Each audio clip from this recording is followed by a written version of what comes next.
Good evening. Welcome to the Tween News Network. I'm Ann Anchorman, and I have a breaking story for you here tonight. The pioneers of the soap game over at the Welcome Inn have decided to increase their already impressive collection of soaps. Now, as you're probably aware, they released a new soap recently with the Familiar Shop Etsy page. However, after the booming sales of their tavern-scented soap, they decided to double down and increase their collection. That's correct, folks. 4 new scents have been added to the Welcome Inn's collection of growing soaps. For a closer look at the details on this ever-growing story, we sent our man out to the streets to find out more.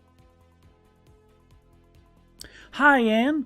I'm here live in an alley with more of the unraveling story about these new Twee soaps. We've just received word that all 4 of these soaps are themed around the off-the-rails characters from the Friday campaign. Characters such as Yona, the tome-wielding warlock, Barney, the electrifying druid, the bold barbarian Brothos, and the world-traveled paladin Restrada. Yes, we're also being told that you can purchase these soaps as part of a larger collection or individually if you'd like. Well, that's good news. Thank you for that detailed and very handsome report. Well, that's all we have for you tonight, folks. And remember, until next time, buy more soap. Take care. I wonder how this stuff tastes.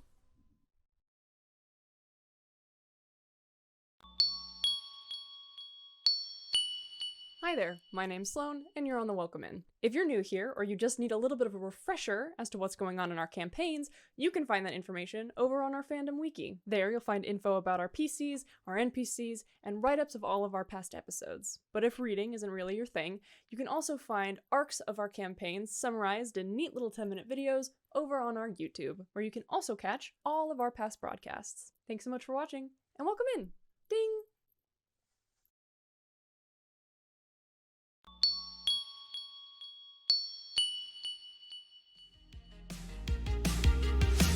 Your inner dice dragon, just use the code, get 10% off your first order. Shop today. New adventurers will get some things like a sticker pack with 3 stickers, free downloadable PDF adventure, a free mystery dice set. It's so sick. Hold on to your skull cause it might split. SkullSplitterDice.com. Hurry now, bring some new dice home. SkullSplitterDice.com. Hurry now, bring some new dice home.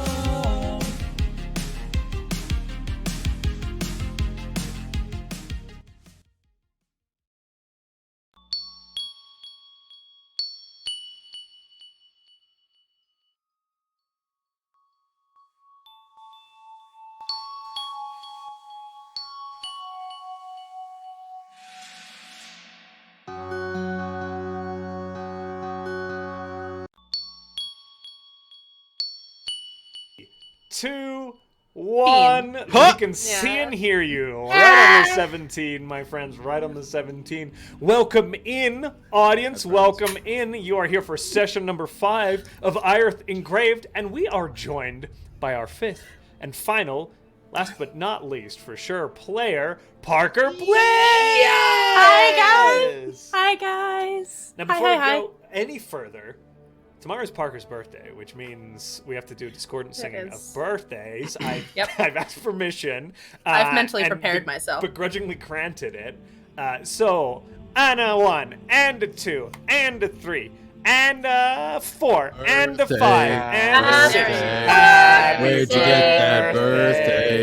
Birthday. How old is your birthday? Birthday. It's your fucking birthday. Birthday. How old is your bitch? Happy birthday. Tomorrow. Thank you, Sean. This is And many more. both the best and worst tradition that's ever happened to me. And again next year. Yeah. And birthday to you. Many birthday, And on to you. And also with you. And also, let us all be Which is squeezed funny. out of our mothers' vaginas together. No, we're Just a done. nice little. And also with you. Stop. A pop. Alec is I'm perfect. so sorry. Oh, no, don't be. We're glad you said it. Okay, guys, I missed we're going to start playing this game, which will be including Parker. But before we do that, we are going to do some announcements, which Parker is also going to start. I am also going to do Look at that. that. Okay. So I'm here to tell you guys about your schedule, which I've missed doing. You guys can watch the Adam List's newest episode this Wednesday, so make sure to join us for that. Then we're back with Off the Rails this coming Friday. They took a well-deserved break, and then we have Ierth Engraved on Saturday, and I'll be there for that one too. So Whoop, whoop. What? That's right. and that's it. Thank you, Parker. And of course, none of this amazing programming even could happen without our fantastic sponsors, the first of whom is Skull Splitter Dice. Crack-a-doodle-doo. Guys, Skull Splitter Dice and their chicken affiliate can only Rooster, excuse me, get it right, Josh, you idiot. No, I'm a chicken. Not only can they sponsor, Squawk. Jesus, not only do they sponsor our programs, but they also sponsor a wonderful giveaway that y'all can get in on. It is for a skull mug filled with approximately 100 of Skull Splitter's finest dice. You use !win in chat during our break. You will get entered into our giveaway. It's drawn at the end of the month. Followers get 1 entry, subscribers get 2. If you're going to subscribe to it beforehand, it's not retroactive. And we'll be drawing that at the end of the month, my friends. I can't talk good today. No, this is your month, dude. Fuck it up. This is Yeah, your this- month. Fuck This it is up. my month. I'm gonna own it. Our second sponsors are our new friends over at Wooded Meadows Gaming. Guys, Wooded Meadows Gaming is a cool, local to Denver, shop that make a bunch of handcrafted wooden D&D accoutrements. They make dice, they make really cool candles, they make engravings of dragon heads, all kinds of amazing stuff over at Wooded Meadows. The link is in chat if you want to check out their products. And in the month of August, Wooded Meadows has sponsored with us to do a giveaway every week. Guys, that is every single week this month. the They're month of doing a August. different for the month of the August. month of August. Every single week this month. We very much appreciate them for doing that. So you can get entered in that giveaway, and because this is the last episode or session we're running this week, we're going to be doing the drawing at the end of this session. How you get entered is every time the cast rolls a critical success or failure, we open the giveaway for about 3 minutes. You can then put in code #WM. Again, that's #WM to get entered, and you'll get a chance to get in that giveaway. They are giving away all kinds of awesome products from their suite. We'll follow up with you after the show. In the meantime, go check out their Etsy shop. The link is in chat again. We really appreciate you, Wooded Meadows. Familiar Shop is our last but not least one, and Sean, I believe you usually handle those. Is that right? I do. Maybe not. Maybe I'm insane. Hey, everybody. Soap. You know it. You love Sorry. it. Eat it. Buy No. it. No, From no, no. Familiar Shop. Sean. A Etsy Eat it. storefront that sells soap and other stuff like dice bags, and they also have a cube that's filled with dice. It's very cute. But if you like to find the in-specific scent or the ones associated with OTR, well, those are now back in the Familiar Shop store, so you can check those out with the link provided in chat. Yep. Yes, it's in there. Yes, Yeah. it's in there. There we go. You're welcome. The Thank question you, is, Sean. Chad? Sorry, I hot potatoed that at you without any warning. I forgot who did that. It's been a bit. And then, of course, our last announcement you've got as well. Be safe. Nope. Our charity for this month. I tender my resignation. It's been so long, guys. Let me get back I'm on gonna the- Honestly, tender my that's on me. resignation. Let me get back on. the- Hold on, he's getting to the teleprompter. He's getting to the teleprompter. Scroll down. Scroll up. Okay. Okay, that's what it was. Our charity for this month is St. Jude's Children's Research Hospital. It's an organization that hopes to one day bring the rate of child cancer to 100% curability. It's a fantastic organization. No family pays for the medical care of any child brought to that facility. Please, if you can, donate to this wonderful cause. They do a lot of good work and have since, I think, the 1950s. Yeah. Where it was 20% survivability, and they brought it up to 80 right now. So they're doing work and pretty close to that 100% curability rate. So let's get them there. Holy heck, that is impressive. That's me. Any other announcements? I got nothing, Josh. It's weird. We're tapped. Adam's the best. Oh, that's a good announcement. Yeah, okay. Yeah, That's be the safe. announcement. Adam's Yeah, the just best. Be safe. Okay. Be safe. That's good. I guess. I don't know. It feels like I'm copying. It was on somebody the else. announcement sheet. I'm so sorry. Yeah. It feels like It I'm was. copying. Did we write? He put it on there last Put it on the episode. last week. Because you kept forgetting. Because you kept forgetting it was on there. I was scrolling past and it got a little too low. Sorry, buddy. No, you're good. You're good. Holy I'll remember this. fiddlesticks. Cool. And you Mr. guys, Hannah, remember to be safe. Yeah. You fuck. I miss this. We're back on rare form. Guys, are you ready to play a little bit of Dungeons & Dragons? I'm ready. Beyond ready. I'm ready. Okay. Buckle in, because there's another lengthy explanation of what you did last week. We rejoin our party as they prepare to split up in order to better pursue the elusive Gilbert Griggs. The day before, the group had risen deep within the Thousand Fronts to find Gendry sitting with his recently rescued companion. Mac remained wary of the party, but became more energetic as she worked with Gendry to help the party navigate across the dangerous land back towards the southern AR camp. The dwarf and his reptilian companion made short work of the rough terrain and easily guided the party back to safety. Arriving with plenty of time to spare, the group had set about finding ways to while away the hours. An impromptu game of cards started, then quickly stopped, as it became clear only one member of the gang knew how to play. A tense conversation followed as the group attempted to address their next move. Should they pass on what they knew to the local authorities and move on? Should they take in the capital? Or take it to the capital, in fact. Perhaps they should find out a little more information.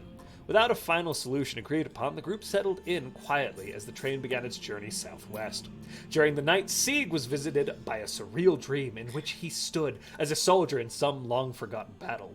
Waking in a cold sweat, he had found a little comfort in his surroundings, though Gendry seemed to share great empathy with the panicked Aasimar.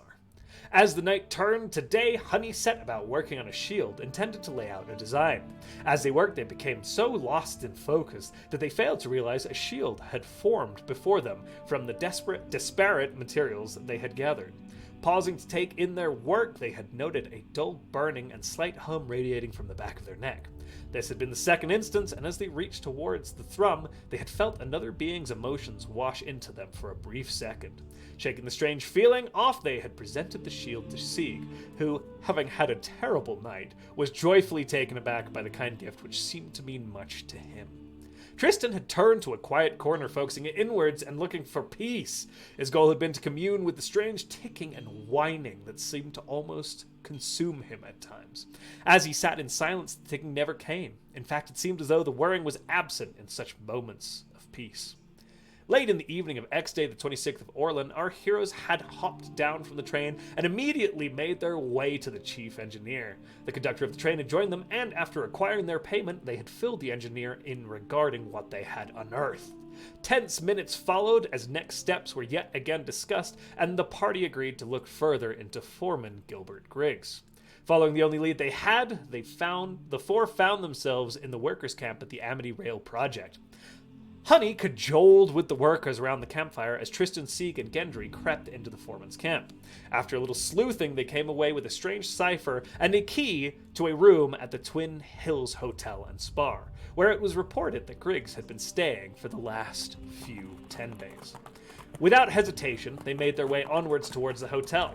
As they entered the regal-looking establishment, Gendry took the lead, turning the tables on the uppity bellman who had refused him entry. With a little clever acting and the flash of some coin, the party had found themselves with a free room in the hotel. In the chaos of the interaction, Honey had managed to acquire Griggs's room number, and with the key in hand, the four crept into their query's chamber. They were greeted by the sight of an abandoned room. The window stood ajar, and a sending stone lay smashed on the floor. As the four began to turn over the room, Sieg and Gendry came across a note written in a strange language. Matching the cipher to the note, Honey, Sieg, and Trystan went next door to their free room to work it out while Gendry finished off investigating the room. The note contained a strange communication that seemed to suggest the weapons were being left by someone for Griggs in a small pond to the southeast of town.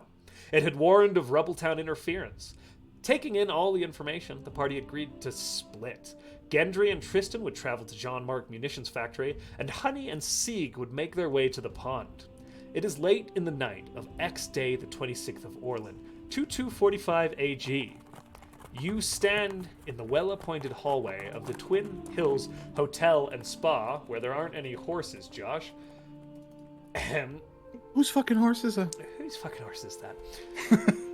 As you prepare to separate from your companions, the night, my friends, is yours. Again, you all four stand together with the last few moments to plan as you prepare to exit into the night. We go, yeah? Yeah, we have to go. So, Honey and I will go to the pond. Gendry and Trystan are headed to the munitions. Okay.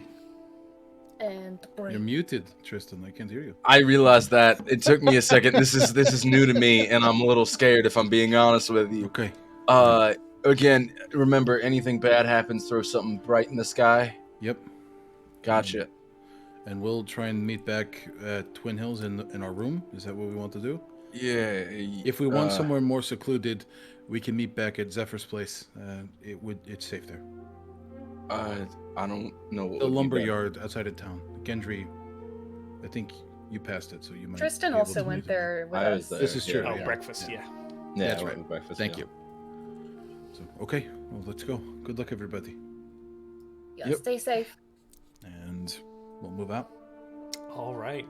You make your ways back down through the hotel, out to the first floor, through the entry hall, and out into the town proper.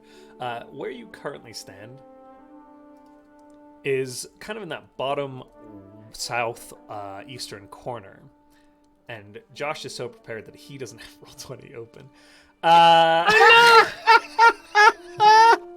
It's very It's very funny that I stated this. We had a whole Clearly. conversation. We had a whole whole conversation. conversation about I don't have Roll20 open. because I forgot it. I'm a Yeah, mistake. you're an absolute king that has way too much on his plate. You're great. Absolutely best. You guys find yourselves where this wonderful individual is pointing right now. Button, thank you. Okay. In the kind of bottom that's right not me. corner. Oh, well, somebody did it. Over here. You know, again, that Jean-Marc is up here and the pond is over here. So the two of you, the group of you, are kind of heading in the same direction for a little bit, back past that large open square. It is quite late at night now. It's probably about 11 p.m. You're pushing the midnight hours. And you have been going at it Not for... the first time. This is very true. This party... midnight hours? What's pushing the midnight hours mean? Is that what I said? Did I say that out loud? Yes, you said pussing the midnight hours, Josh. Somebody clip it. I feel like it's fair to just say we had a really long day. Absolutely. But I Just for everybody else, we had a Town's really just long Covered day. in cat. Pushing the midnight hours. Whatever I meant by that other thing is not what the narrative means. You are pushing the midnight. I'm gonna fuck up so many words today. We're doing It's great, great. and we're playing And a it's wonderful great. game of Dungeons and Dragons. Josh is great. Let's get a round of applause for Josh and chat. Stop. As you make your way, the four of you kind of separating at this kind of town square with this large imposing statue of a figure on a horse. Gendry, I believe you actually are almost definitively certain that this is Saint Coulier, based on the first time you came through this gate. Yeah, whoever this road is named after, that's what I was like, Oh, Probably Orlem. them. Okay, you got that info. Orlem. I got it wrong, I think. Yeah. So this is your this is the statue here. As you kind of prepare to part ways, heading into the night, Sig and Honey, following the most direct route, which I assume Sig would know, would head along this road. Absolutely, yeah. And again, Gendry absolutely knows exactly where Jean-Marc is, having slept across the creek just a few days ago. So here's what we're gonna do. Parker, you're the birthday person. Roll a d4 for me. On a 3 and 4, we'll start with Honey and Sig, and on a 1 and 2, we'll start with Gendry and Trystan. even odds. 1. 1, so that's Gendry and Trystan, I believe, correct? Fuck it up, boys. Whatever I There just we said. go. All right, my friends. You make your way up through the quiet town. It is nearing the weekend, it being X Day. Folks are thus a little more active this late in the evening. You can see a few individuals still at the small coffee shops and bistros that line the streets here. God damn it, Hawkeye. As you make your way through the town, how are you going to approach Jean-Marc? Inconspicuously. Can I, as we're approaching, can I do something? Tristan... No. Gendry would see Trystan like messing with his hand, and I think after like flicking his ring enough times, you would just see a very quick, it's not bright, it's just pulse of blue, as he kind of accidentally casts mage armor on himself because he doesn't understand that he has mage armor.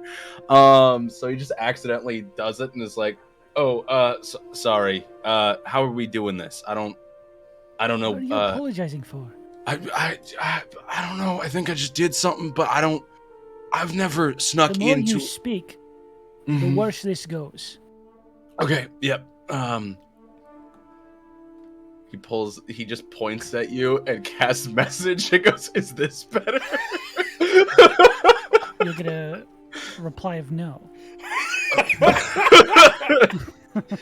Make a stealth check for me as that perfect exchange begins your attempt at subterfuge. Natural 20, open the giveaway. Oh! Hey. All right, guys. Sean just kicked off our first opening of our Wooded Meadows giveaway for this session.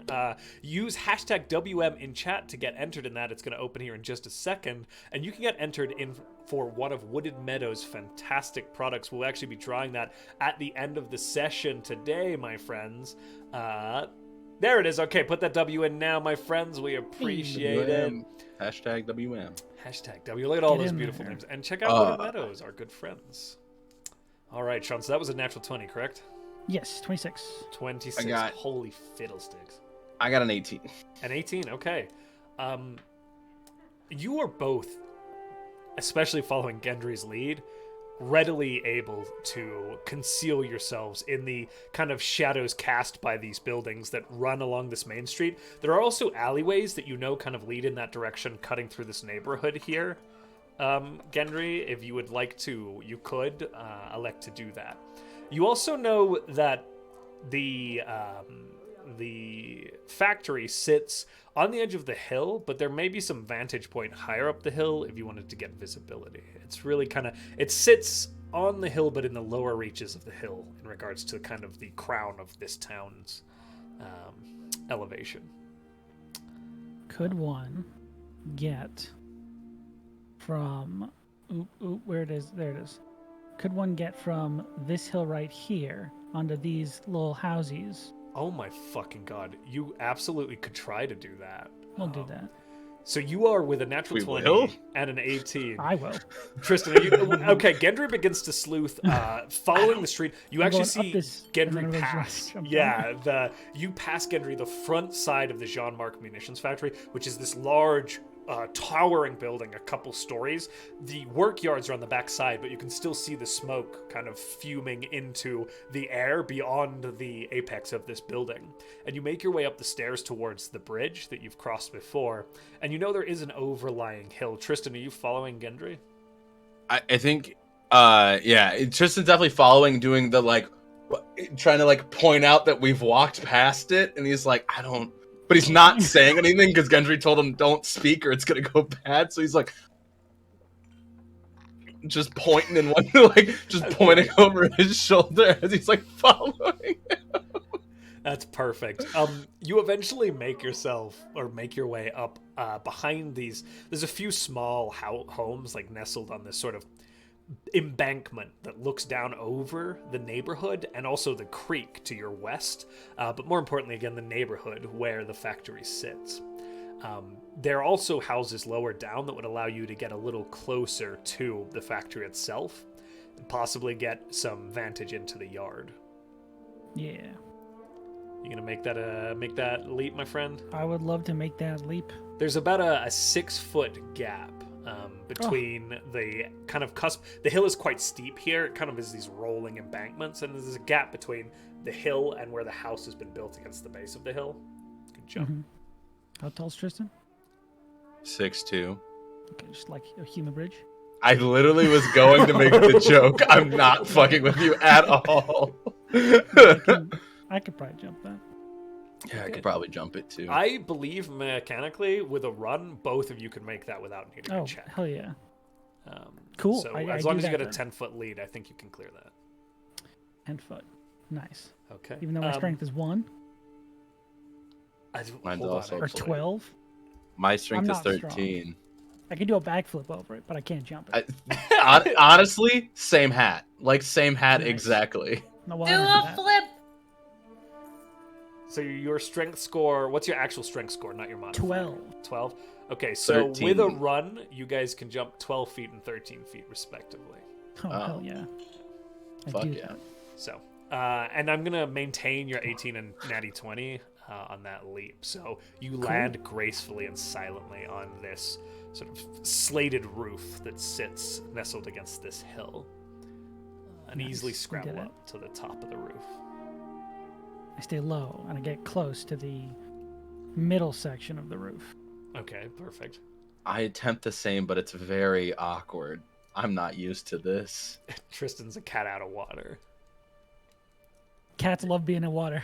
That's what I always found. Milo's swimming right now. What is He's right out of wrong the with pool. me today? You're very tired. I want a shirt that's just a cat out of water. That's my new I'm life writing it motto. down. I'm writing a it cat out of down. water. I'm as happy as a cat out of water. Which, in the grand scheme, does make sense. That That one cat did would be make pretty sense, fucking yeah. stoked. Yeah, I've heard Sean made it better. That cat would be stoked. He fixed Yeah. it. So yeah, I'll just sit there and scope out the area. Make a perception check for me. Shit, I'll do it also. worse. 15. A 15. Adam? 12. 12. Okay. Adam, as you're sitting there, a lot of the smoke begins to blow from the foundry funnels in your direction, and it gets into your eyes and stings a little bit, gets into your lungs, and is quite distracting. You're not getting a lot from this vantage point. Gendry, you're a little more familiar with the scent coming from this and the smoke, and are able to kind of shoulder through it as you're watching from this roof point. What you get just at first glance is there are a series of structures that kind of extend from the front of this large building that you walked past outwards. A series of different buildings, in fact, that are separate from each other. Gantries running between them at various levels. One of them attaches to these massive smoke funnels that lead or reach up into the sky and are bellowing the smoke. There's at least 3 of those funnels, possibly 4. There might be another one behind the other 3. You see this large work building where you can even now, though it is quite muted and not the constant ringing that you've heard passing it during the day, you can even hear now the light clinging of some late night work occurring inside of that foundry structure. And then further behind it, you see this immense yard that is behind this tall wrought iron fence that extends down towards the wall of the Chateau de Coyonnet. You would see that the yard is kind of broken into a couple of places. There is this like large open central yard. You're fairly certain it connects to another yard behind the main buildings, but it's a little bit obscured, which would be this one. You see into this main yard, which is mostly storage, crates, things like that. And then in the far yard, you can see a series of cranes and scaffolds set up, and they appear to be working on some massive sort of gun emplacement. This long metallic tube that is positioned almost pointing upwards with a geared crank that moves up to the body and then continues onwards as if you can pivot this thing up and down. It sits on a platform that you can also rotate on an axis. It looks like an early howitzer cannon that is being designed in this or constructed in this backyard. That area is currently not being worked on. It is empty, and you don't see a lot of people in the supply yard. There's just the sound of clinking metal in the backyard, or in the main foundry building. Cool. Cool. We basically said we're just going to watch this place in case he shows up here, so. Keep an eye on it. Yeah. All right, we'll maintain your perception checks. And you will spend some time hanging out, my friends. Cool. Trystan is fully crying because of this, and he's like just sitting next to Gendry, like wiping his eyes and being like trying to look through this like smoke that just keeps on going into his eyes. Just Poor boy. Baby, I'm sorry. Yeah. So what happened? We will hop to Honey and Siegfried. You guys, how are you proceeding off towards the pond? I think we're making a pretty decent pace. Just kind of just a beeline straight there. Okay. As you guys kind of march along down the road in this direction, you are just at this junction here. And we are going to shift camera for a minute. Parker, you have just met and had a wonderful evening and dinner with your contact at the Euphony Opera House. The Euphony Opera House being located right up here, almost near to this strange section of town. You're not sure what the deal is, but it's quite dilapidated and broken. There are these big blast holes in the ground. You have just finished up a meal with the proprietress of the Euphony Opera House. A Eladrin woman who has had some connections with your chaperone, the individual you were directed to engage with to get yourself sorted and squared away in the chateau while you wait for them. Okay. You're not sure what you're going to do with yourself over the next few months. You're kind of stuck here. She's offered you a little bit of work, but for now, she's set you up for a few days with a room at the Twin Hills Hotel and Spa. Okay. And after having a wonderful dinner with this individual, you are just making your farewells, stepping down the large stone steps of this grandiose opera house, and beginning to make your way southwards towards the hotel. Okay. What do you look like, my friend? So anyone that catches sight of Sylvie would see this very lithe, pure white tiefling with these long mane of white hair, long white horns that shift into a gold foil. If the light catches her just right, you'll see these specklings of golden freckles. And her eyes have no pupil. They're simply a gold. And her tail is wrapped politely around her leg. And she is wearing a pure white outfit that looks like the Rococo era met modern takes on steampunk. Ooh. It's pure white, ruffles and lace. And she wears this little golden capelet that looks like it was the top of a larger coat. That maybe is just a little too heavy for the weather here. And it is adorned with these white, painstakingly, embroidered animals. And she, exiting the opera house, you would think she was a dancer. That is the way in which she holds herself. Delicate point shoes on her feet. And she's, heading towards where she's been told she'll be staying. Did I have a name for the proprietress? Desiree Tremeau. Desiree. And Eladrin, sort of... You've never seen a spring season yourself? You assume the weather is probably akin to the very balmy, beautiful weather that you're currently experiencing here. Quite warm, almost a little too warm. There are flowers sprouting along a very short bob that kind of grow down the back of the bob and then up the length of her very long extended ears. She has these, similar to you, pupilless eyes that have this deep green glow to them. She's showing age, which you're not particularly familiar with Eladrin, beyond that they are long-lived akin to your kind. And thus showing age tends to be a signifier of incredible age. She bids you farewell in a classic Chateau de Coyonnet fashion, a kiss on each cheek, a familiar, funnily enough, farewell bidding to you, Parker.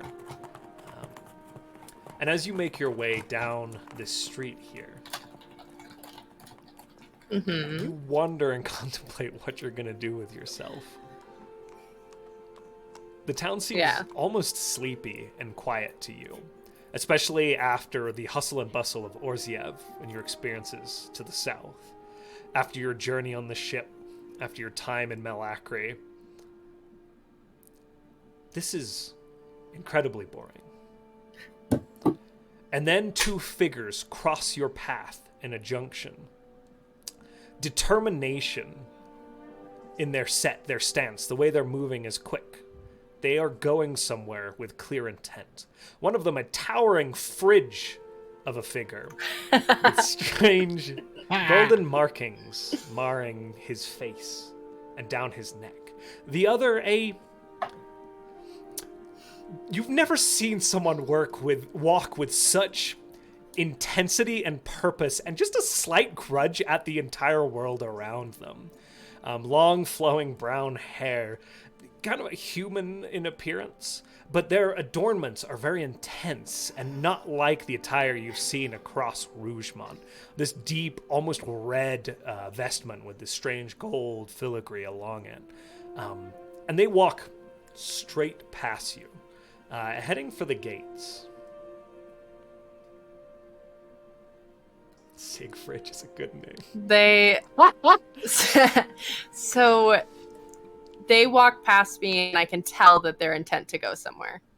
Oh yeah, and they really do stand out compared to, as you glance around, there are a few folks even at this late hour out on the street, and everyone just seems to kind of be lackadaisical. Okay. Do they notice me at all?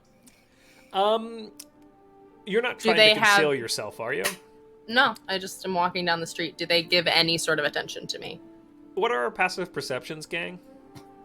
Bridge in the Forge. Bridge in the Forge. That's so strong. Bridge in the Forge. That's incredible. Passive perception 16. is 11 on 11, me. 16. Okay. Sunshine, you would likely... Not Sunshine. No. Who? You're good. Honey? Honey, Button. I'm sorry, Button. Honey, you would likely catch a figure pause and kind of watch you. This strange, outlandish-looking individual in quite outlandish attire. There's no real way to describe it. You haven't seen finery like this in the town of Chateau de Coyonnet, even at the mayor's office.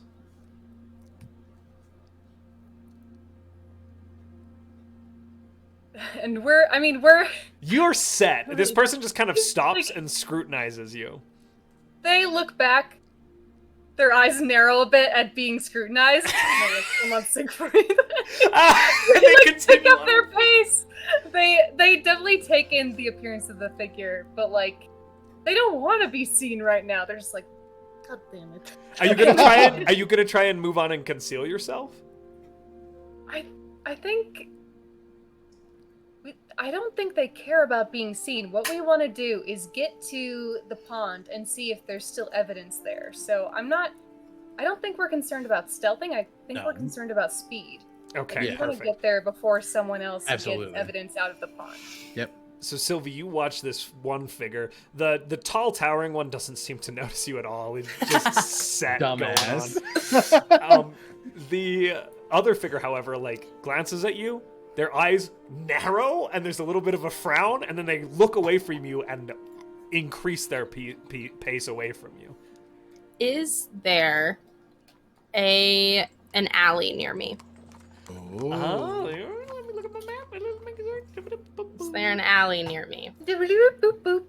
So You are at this junction right here. There are alleys. You're coming down here, and they're crossing in this direction. There are alleys all around you. That makes sense. I would like to, since they've already started moving on, I would like to step into an alley and wild shape into a cat. Oh, Okay. Cute. Question, Parker, does this cat like water? Josh, I'm so sorry. I think this is a classic cat out of water situation. Classic. I would like to wild shape into a cat. Okay. So I think I would just like to have her sort of like, she doesn't seem offended by the fact that this person has looked at her. She just sort of cocks her head and turns into the alley, and it's almost like, do you know when you see snow that's so light that it will move with the wind? Ooh. That it brushes the first, that kind of swirls around her for just a split second, and then a pure white cat with yellow eyes and like a yellow, like this fluffy cat that has almost like a golden shimmer to the white fur. And I would like to try and follow them inconspicuously as a cat. So here's how we're going to do this. You are going to be cutting into the alleyway, and in order to do that without like sunshine, Jesus, what is wrong with me? Honey, I don't know. Noticing you, I think it's because it's perception, and you know, without Honey noticing you, there you're gonna have to let them cross that junction, which they do. So you're gonna need to make a perception check to try and keep eyes on them, and then a cat's movement speed we will also check, because again, Honey and Sig It's can... 40 feet. Oh, never mind. I'm a big old liar. Shit. So I'm so perception, I have, let's see, +3 to perception, so it's a 16. 16, okay. Yeah, and I've got a 40-foot speed and then a climb speed of 30. So if I think it will help, I would like to get on top of the buildings. As you're slipping into this alleyway, okay, make an acrobatics check for me as a cat to get up on these roofs. There are crates and ladders and little gangways that would allow you access to the roof if you are successful.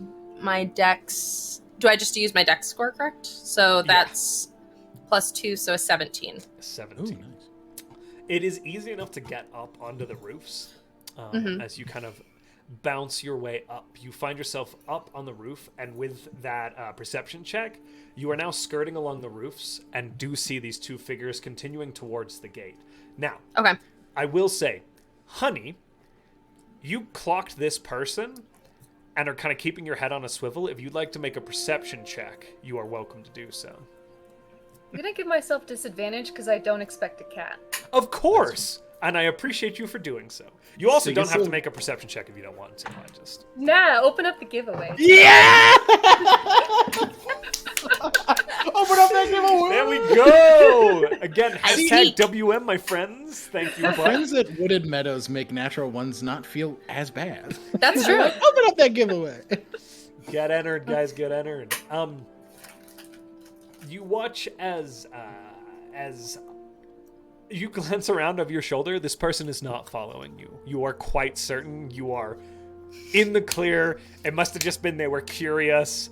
You're good. You are so confident. And Sig never even knew anyone was there. So.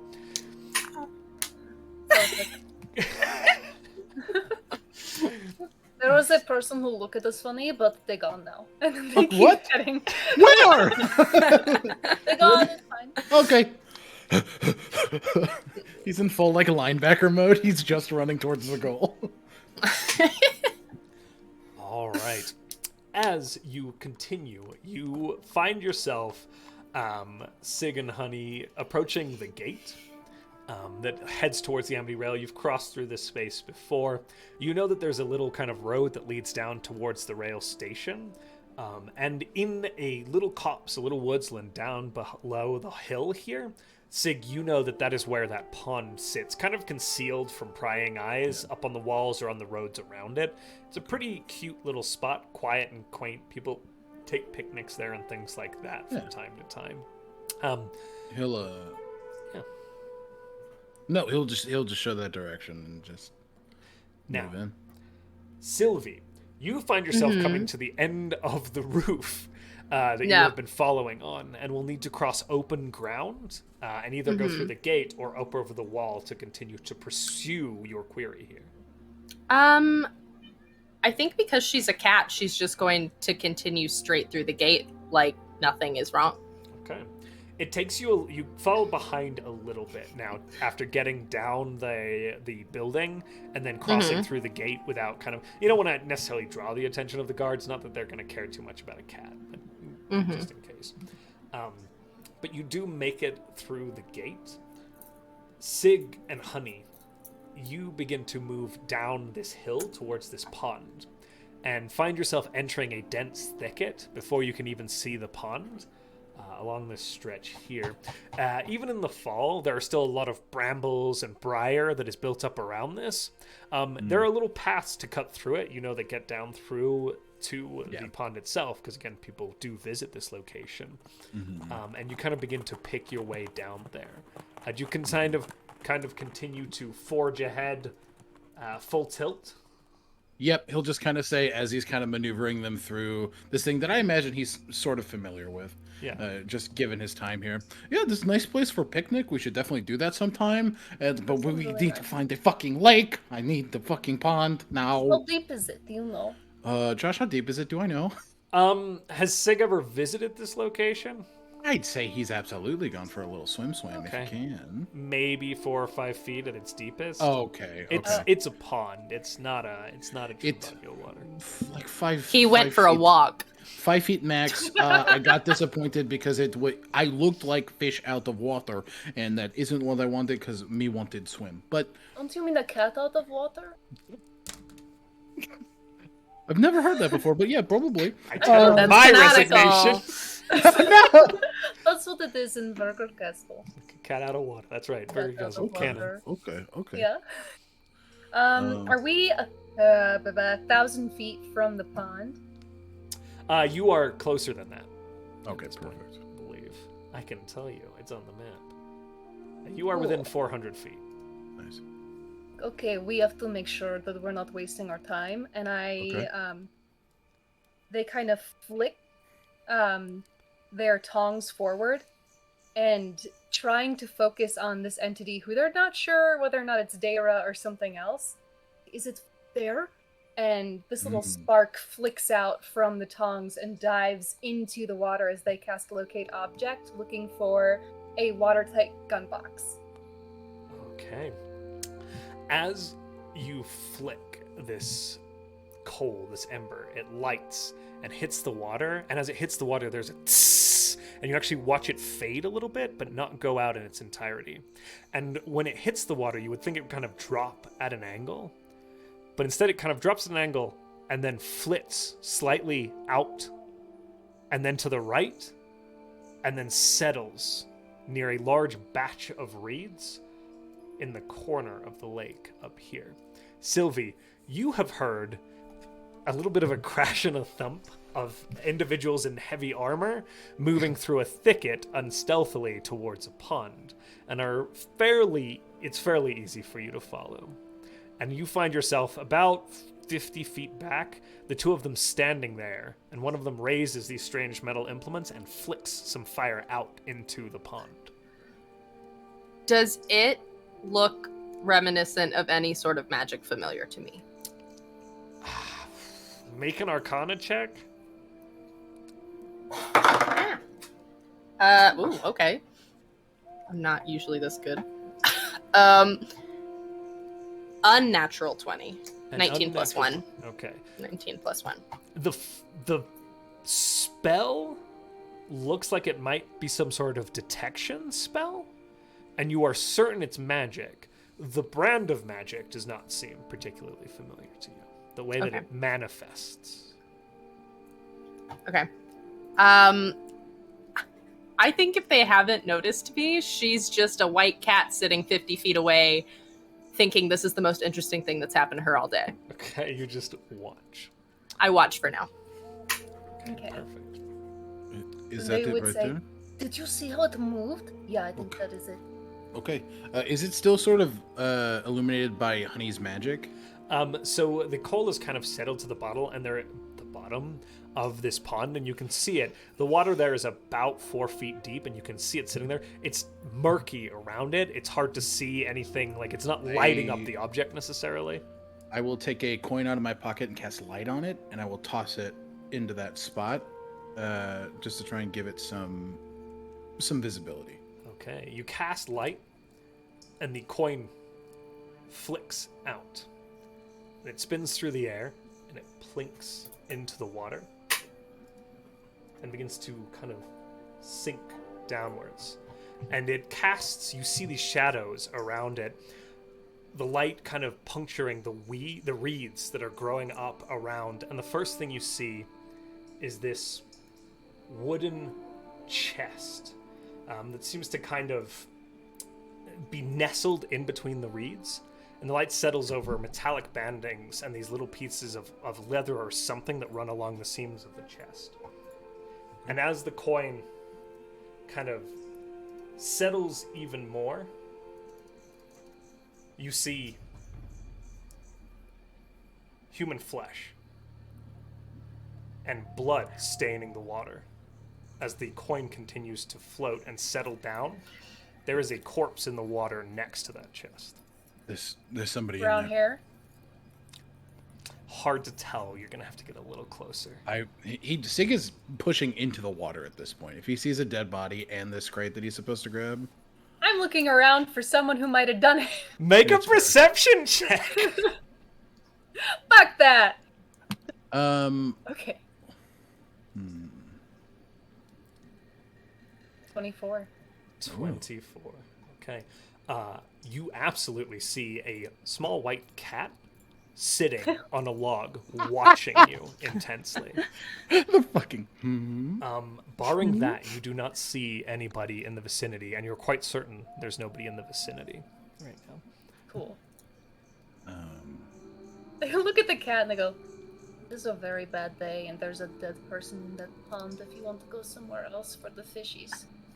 I think at that comment, I think that across almost Honey's field of vision is this like very out of place in the middle of fall swirl of snow, and then that tiefling is standing there. Do you want to make a dex save? Sure. Boop-a-doop. Sig is busy bathing in corpse water. Yeah, you begin to wade. At this point, Sig is wading into the water across towards the 14. 14. I think that meets it beats it, because my Okay. save is 14, so she's fine, right? Okay.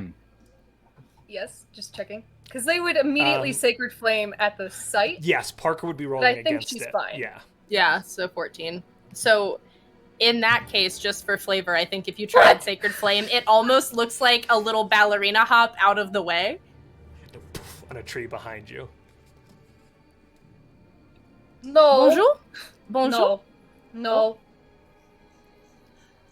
No. Bonjour?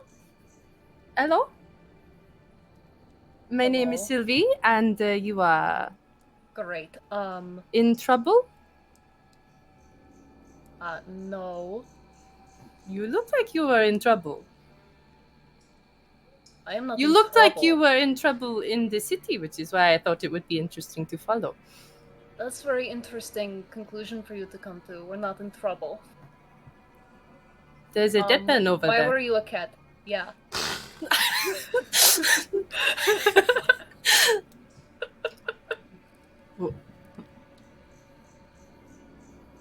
Pardon? Why are you here and why were you a cat? Because it is easier to follow you if I am a cat. And because I accidentally lost the person supposed to take care of me, so here I am. Okay. We're dealing with the dead man.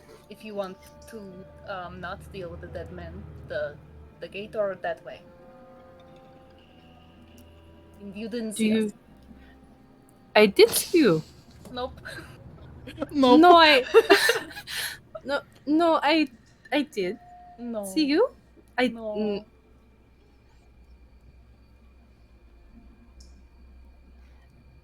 And I think she turns her head for a second to where the man is waiting at the Waiting water through the towards water. the corpse. So you and do goes, hear a flash of magic halfway to your direction, and sorry. He Mark. just fucking.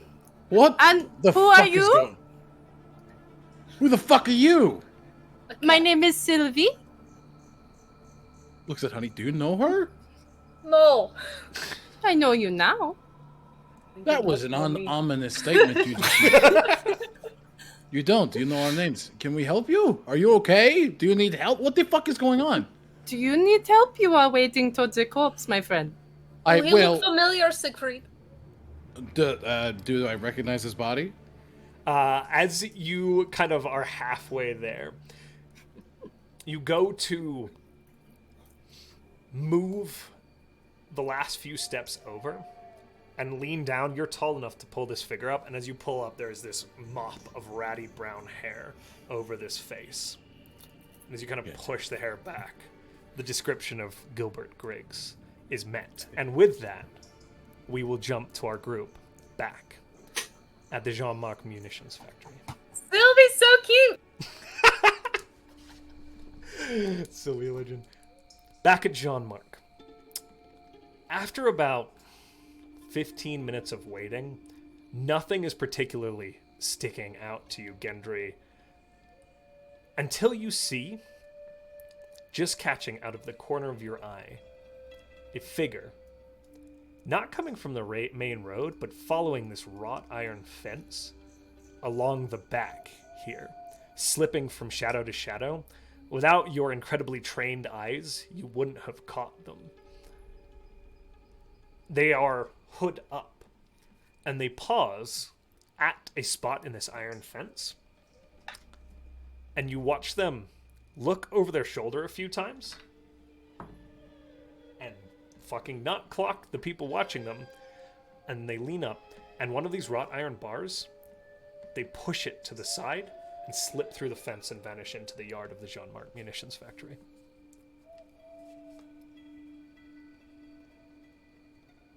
I would turn to look at Trystan and say, "Why are you crying?" It's just there's a lot of smoke and it's really burning my eyes. I can't lie. Move out of it. You told me to just listen. You told me I can't I told talk. you not to speak. I didn't tell you to suffer. Okay, and he shuffles across the room. Jesus Christ, whoever that is. Right. And I'll sort of point out the area I saw the individual. Says, "I don't know who it is, but someone just snuck inside." Do we go in? Do I spark up the thing to signal, or Probably hold off for now. okay? Do you feel like going in, or do you feel like staying here? Listen, honestly, tonight's been probably the weirdest night of my life. Really? Yeah, well, no, but like, it's just been a weird one, especially, I've never done stuff like this, so I don't know what's the right choice. I feel like you're young. Plenty of time left. Um, You stay here then, I'm going. And I'm just going to slide off the roof. I'm not young, first of all. Okay. As he slides off, I think Tristan's like, what? And scrambles forwards and slides after him. Both of you make quick acrobatic checks for me to land. Hell yeah. Hell yeah. Oh, shit. God damn it. Really? 18. Well, it landed on a 20 and then turned, so it's a 6. Okay. Gendry, you kind of land perfectly still, kind of, superhero landing a little bit, like, excellent. And then there's a poof as Trystan lands in a pile right next to you. I'm like rubbing my knees. Yeah, I'm not that old. I'm not, like, young. You keep... Oh, fuck. I'm not young. Just kidding. Nobody said keep going. What the... God damn it. Okay. Follows after him. Are you guys going stealth mode towards this? I'm trying to. Okay, make a stealth check. I'm going to attempt to. Who knows? Well, 14. Oh, that's good. 14, okay. 21. A 21. Okay. Funnily enough, Trystan really, like, after the really ungraceful landing, like, really slips into actually like helping you a little bit, Gendry, as he's like, actually, over it. And you kind of weave your way through the shadows being cast through the iron bars of the fence where the light of the foundry casts through these iron bars, these long rows of light. You kind of slip between them, darting towards Gendry, where you saw this figure enter the foundry, the munitions factory. Bar, is it loose? As you move and swing at it, yeah, there's a very soft. All right. And as you do that, there are these cross beams of iron, and you note that this one, the beam doesn't connect with the lower portion under the cross beam, and it's almost like this one is built on a pin to swing from side to side. There is an intentionality to this design. Gotcha. And okay. I will say, make a perception check for me before you cross over. Here we go. Both of us? Yeah, you're both right next to each other. Pretty good. 22. 22? 7. Trystan, you're very distracted by the mechanism of the fence. That's valid. But Gendry, as you kind of move it, you Put see... your notebook away. Tristan's fully was like... and starts putting it back in his mouth. You hear more than see, Gendry, although you do see a slight movement of shadow. There is somebody not directly on the other side of the fence, but on the other side of the fence, paused and fumbling with something. On the other side of the fence we're going through, or a different fence? On the other side of the fence you're going to go through. Oh. Fuck. Is there a place to hide and watch, or are we just sort of like in the yard now? You could probably peer through the fence and get a little bit of better visibility, and if you do so, I will say with Tristan's stealth, you feel like you'd be sufficiently concealed. Okay. Just give up the hold signal and start watching. As you glance through, you are watching the hooded figure, you're fairly certain, from before, though you're seeing them much closer. And as you see them much closer, you realize they are quite tall. They pull back the hood and pull it off of this cloak, and they bundle it. And they unfix a dagger from their belt. And you can see, with that perception, was it a 22 for you, right? 22. 22, yeah. There is the stains of blood fresh along the length of the dagger. And you watch them shove the dagger into this cloak, bundle it up, and they slip it into one of these storage boxes just to their right. The figure turns, and you catch this kind of square-jawed Goliath individual, pale gray skin with these dark markings along their neck, almost like tiger stripes. This long head of hair that kind of arcs up and then out, femme presenting. And they tuck away this dagger and cloak, and then begin to cross the yard back towards the foundry building proper. Okay. They don't... Beneath the cloak, it doesn't look like they're wearing anything of import. Does it look like they work here? Regular, actually like a nice set of overalls and a shirt, fairly normal work clothes. They certainly look like they are an individual affiliated with this space. The way they step out into the light as you're watching suggests that they're supposed to be there, but they didn't want to be seen coming in. Did only Gendry see this, or did I also see this? Gendry would have caught this. I believe you got a 7 on your perception. Yeah. Yeah. You're kind of holding off to the side, and the way the light comes through these wrought iron fences, it's a little difficult to make out. I bet. After they leave the yard, I assume? Yeah, you can wait, absolutely. It doesn't take them long to cross it and head into the... I just wanted to make sure that's what they were doing and not just, like, hanging out. No, yeah, they do seem to just cross, and you hear them... It sounds like a muffled call out to a friend in the interior yard. So again, as you're looking in, you're looking at the central yard. There's the yard to the right towards the edge of town with that massive cannon being constructed, and there is the yard to the left that is kind of the interior yard that runs along the actual foundry buildings. And you see them disappear into that yard, and some just muffled, soft conversation. Okay. I will tell Trystan what I saw. or what I think I saw. And then I'll say, I could try to go in and grab it. Oh, why don't we both go in then? All right, we could. Grab it. Well, why don't we leave it and then we could grab the authorities and then be like, hey, this person did a thing. And then when they're like, do you have evidence? We're like, yeah, it's in this box right there. And they're like, well, it is in this box right there. You know what I'm saying? Right. If we come back and they've moved it or they're gone by then, we have nothing. You're not wrong. But it is the middle of the night, and I don't think they're going to leave if they just walk back in. You know what I'm saying? That's true.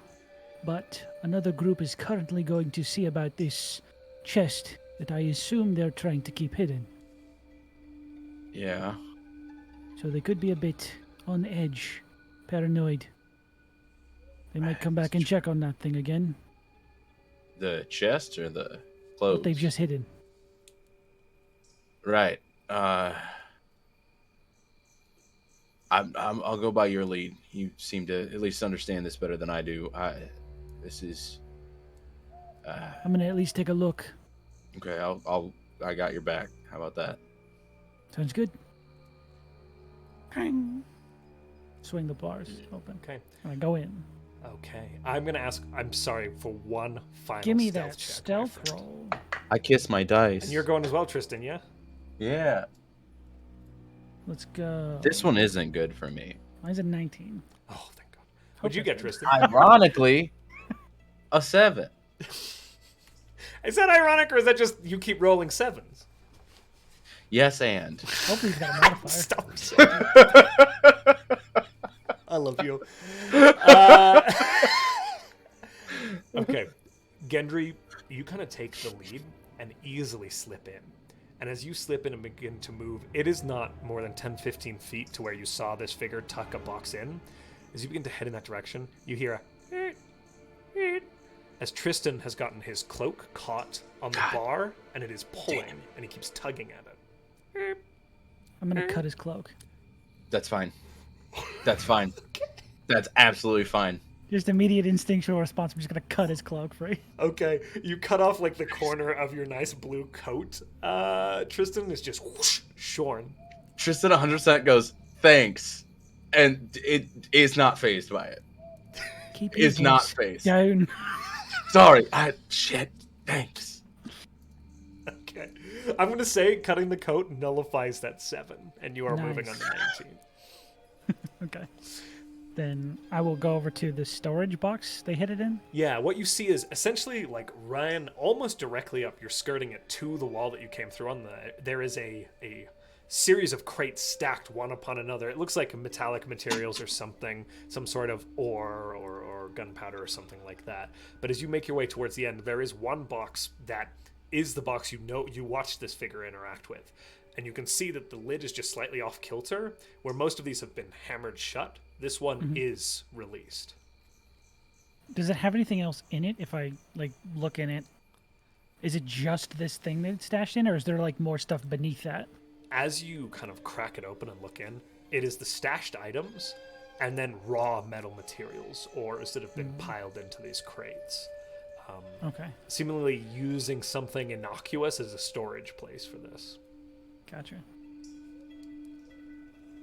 Can I go back while Gendry is staring at this? Can I go back and not using anything, just attempt to get the piece out? Because Tristan's mind is now Gendry said this person might be on edge. Oh, the coat, the leftover I piece. don't want them to catch the last piece of the coat and be like, somebody knows that I was here. Absolutely. I'm not even going to make you roll for that. It's a good call as you kind of clean up the remnant fabric. That. I check the knife. I check the cloak if it has any pockets or small interior places to hide things. More interested in the cloak really than the dagger right now. Okay, make an investigation check for me. Sure. I'm bad at these. 9. A 9. So the knife definitely has fresh blood on it. You are 100% able to confirm that. Still slightly wet. Nice. Although kind of stained in as if the majority is stripped off. They've traveled maybe the last 30, 40 minutes max. Okay. The cloak, as you do a quick once over on it, out in the field, you're not seeing anything that stands out to you in this dim light around you. Okay. With a 9. Then I'm going to put it back and leave it in the box. Try and leave it exactly the way it was. Interesting. Okay. Easy enough to do, as you just slip it back in there, bundled back up exactly as you found it. Okay.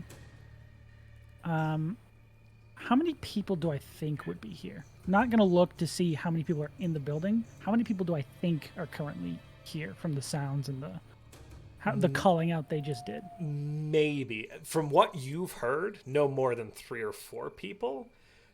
Maybe on an evening shift here, there might be 15, 20. Okay. Okay. Keeping that in mind. And I will head back to Trystan at this point.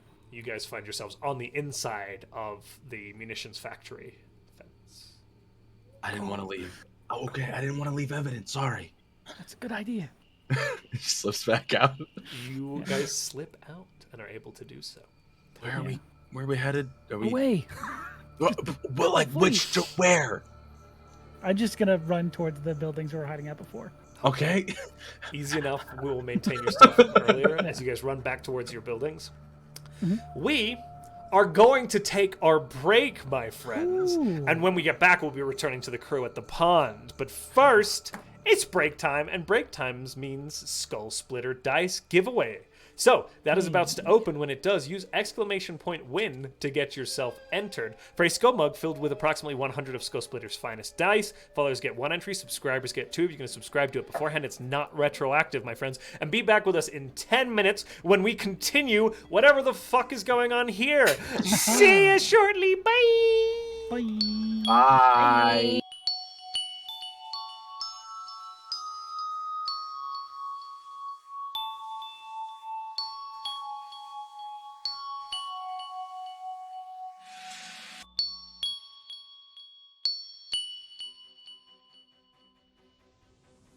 Good evening. Welcome to the Tween News Network. I'm Ann Anchorman, and I have a breaking story for you here tonight. The pioneers of the soap game over at the Welcome Inn have decided to increase their already impressive collection of soaps. Now, as you're probably aware, they released a new soap recently with the Familiar Shop Etsy page. However, after the booming sales of their tavern-scented soap, they decided to double down and increase their collection. That's correct, folks. 4 new scents have been added to the Welcome Inn's collection of growing soaps. For a closer look at the details on this ever-growing story, we sent our man out to the streets to find out more.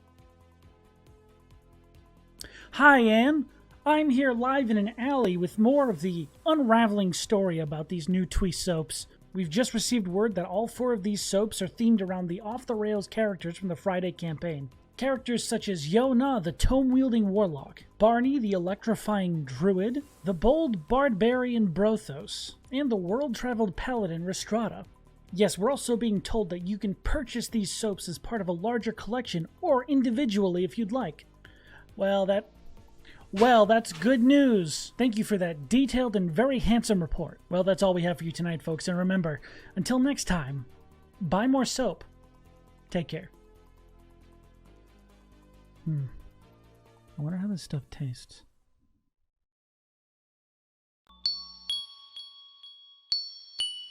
Hi there, my name's Sloan, and you're on the Welcome Inn. If you're new here, or you just need a little bit of a refresher as to what's going on in our campaigns, you can find that information over on our fandom wiki. There you'll find info about our PCs, our NPCs, and write-ups of all of our past episodes. But if reading isn't really your thing, you can also find arcs of our campaigns summarized in neat little 10-minute videos over on our YouTube, where you can also catch all of our past broadcasts. Thanks so much for watching, and welcome in!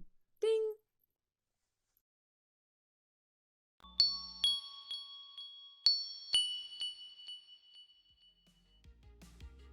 Feed your inner dice dragon. Just use the code, get 10% off your first order. Shop today. Treasure pack with 3 stickers, free downloadable PDF adventure, a free mystery dice set, it's so sick. Hold on to your skull cause it might split. SkullSplitterDice.com. Hurry now, bring some new dice home. SkullSplitterDice.com. Hurry now, bring some new dice home.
3, 2, Water.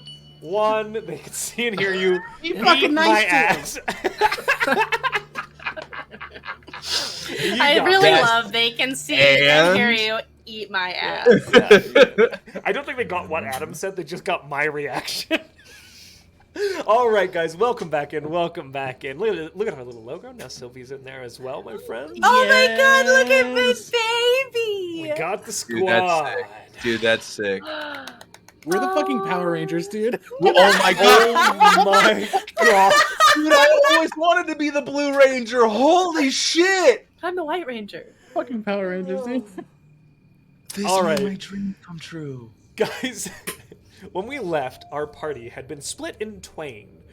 Sig and Honey making their way down towards the pond where they knew a shipment to have been left, a smuggling shipment of arms.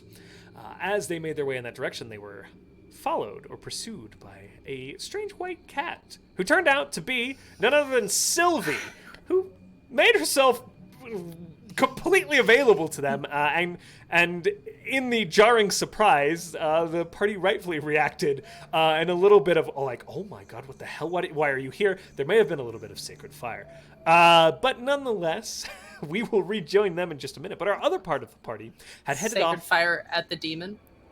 That's true. Nice. The other two members of the party had headed off to the Jean-Marc munitions factory, and after a little bit of a stakeout, had watched a figure slip through the fence. They had gotten a little closer to watch the figure conceal a knife and cloak before heading into the munitions factory itself. This figure being tall, Goliath in stature and presentation. But now, we jump back to the group at the pond. Sig stands about waist deep in pond water, holding the arm of a corpse, freshly created corpse, as blood still seeps from a wound at their side near their back into the water. The chest is visible and made visible, and Sig is underlit by the light of his own spell cast upon a stone or coin that sits now in the water, lighting upwards. Honey faces on the edge of the shore towards Sylvie, who is about 50 feet away in the kind of bramble thicket that surrounds this pond. How do you proceed, my friends? Okay, Sig, we need to get the body out of the water and we need to take that back to the engineer. Sylvie, hello. My name is Bonjour. Honey.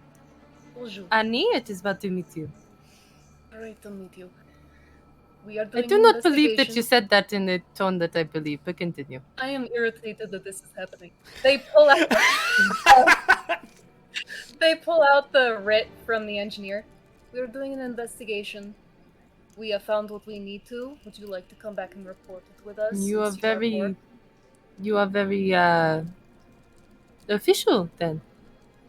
Yeah, and you're really cool with the dead body, but here we are. Yes. It is already dead, c'est la vie. Okay. Say, fucking what? He pulls Griggs out, and does he have the box? Griggs is not holding the box. Griggs No. is- Do I have the box? Oh, so you're gonna have to pull the body out of the water and then can go back in and do the same. I think I'll do that. I'll kind of put the body on the shoreline, and then go back in. I'll assess wounds after I grab the box because I just want to make sure we have that. You are able to pull both out. Sorry, Sylvie. Okay. No, you're fine. While he's doing that, can I look around and see if I see any animals that live around here? Yeah, absolutely. Make a perception check for me. Wild check. 18. 18. As you're kind of glancing around, as Sig kind of wades in and out of the water, hauling two large objects, well, a corpse and an object, out of the pond up to the shore, you do hear a whoo, whoo, and as you kind of, thank you, Soundtail, as you glance up Perfect. to the right, you do see a owl that seems to be perched, kind of nestling against its wing on one side. Okay. I think I'll look from the owl to Honey. If you will give me a moment, I may be able to help you. And she What? she steps a little bit towards the owl, and the tips of her fingers have this almost like swirl of white and purple, and this, it almost looks like a flash of the northern lights, and she's putting her fingers to her throat, and then I would like to cast Speak with Animals and try and talk to this owl. Okay. You kind of have to shuffle down the pond a little bit to get closer to it. It doesn't seem to flit away from you. It kind of is happy up in its tree. Yeah. I think she just reaches her arm out as if to let it get to her hand if it wants to, and just, bonjour, could I have a word with you? Hello, who are you? I am My Mo name is from Atlantis. Apparently. I love that that's where you went with an owl. Hello there. I like the taste of dirt. My name is Sylvie. It is wonderful to meet you. I have a couple of questions. Have you been here for very long? Yes, I have been here for... I do not know. Time is not normal to me. The night. How long has the sun been down? That long. That long? Okay. Did you by chance see who or what made the man that it was in the water no longer alive? There is a not alive man in the water. There are 1, 2, 3, 4 of you. I can't.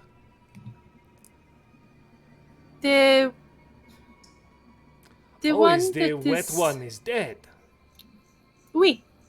I see. It is very sad for him. Oui. Oh my god. C'est la vie?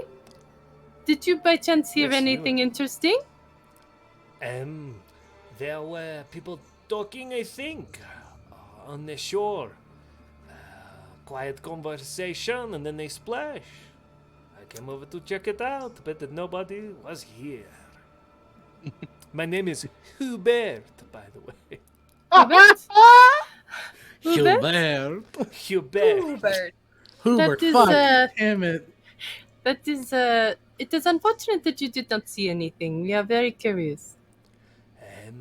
No, just the noise that there was another person here, I believe.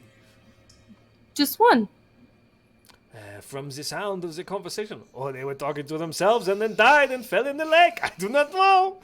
Fuck. Oh, this is it is fair. Okay, thank you. You are I have a Sylvie welcome, question. Madame Have Sylvie. a good. She'll do a little curtsy and then turn back to Honey and drop the spell, so the owl no longer understands her. Whew. I I apologize. have a Sylvie question before you say anything. Okay. Could I understand when you were doing the spell, or were you hooting? Did the spell I think make with it seem Speak to- with Animals, it's that they understand me now. Do I speak their language or do they speak mine? I'll double check it, I forgot. That's a really good question. Sylvie just turns around. Yeah, and starts hooing. I don't actually know. Oh, I gain the ability to comprehend and verbally communicate with beasts. So, I mean, I guess I understand their language. Yeah, so I was hooing. I love this. And then she So- turns back around and just, I apologize, he was no help. That's crazy. Who could have guessed? You'd be surprised. Sometimes animals will notice things that you do not. Oh, there was another person. You did not see who it was. They had a conversation, and there was a big splash, and the man was dead. That makes sense. Okay. So, if that helps you, he did not drop dead by himself, but I assume we could tell that because there is blood in the water. Seems Thank we you already very knew much. Yeah, we already knew the man was dead. The owl did not. So, clarification never hurt anyone. Fair enough. Okay. Oui. Um, And you are Siegfried? Is that what they called you? Siegfried, yes. Wonderful. My name is Sylvie Marie Monet Volneret. And she does a little, bow. Little curtsy. In Sherman You are Undead, very tall. In Sherman Undead, he'll just sort of... Pleasure to meet you. I think she drops into Shermondet for just a second. It's like, oh my god, it's so good to hear somebody else talk like that. Like, Valley Girl Sylvie is my favorite. yeah. Whenever she drops back into her native language, it's just, oh my god, thank you. I'm a little rusty. I haven't spoken in a while, but pleasure to meet you. Are It's you going to kill honestly us? great. And then she'll switch back so that Heidi can also hear this. No, why would they kill you? Okay. You did not kill this man. I mean, you did shoot no. magic at me, but that is valid. You followed me. I was I shoot captain. people No, I who was follow me. not. I was Okay. not. Before you ask questions. Shush. Oh, everybody.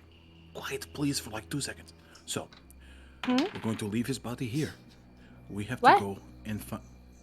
Because we cannot carrying be- a person's dead body may be a bad idea. We can't be implicated in this because this guy is important. So we need to go find our friends and bring this box to them and see what they figured out. Okay? You can come with us. I have already seen it, and nothing else That's is what I'm exciting and saying. happening in this town. It is very You- boring. You are already implicated. Just know that what we're doing is really fucking secret. I Like, believe quiet. that you said it was official, though. Yeah, secrets can be official. This is it. Oui? What they said. Okay. Okay. All right. Do we want to take the evidence to the engineer first and fill her in? Yeah. How are you going to tell your friends where you are? Should we shoot something in the sky? That does not seem very secret. No. Okay. Is it? No, I I sup- think I they are suppose still staking out. So In I think retrospect, return probably to- not. Yes, I think you're right, honey. I think we should go do that. Okay. All right.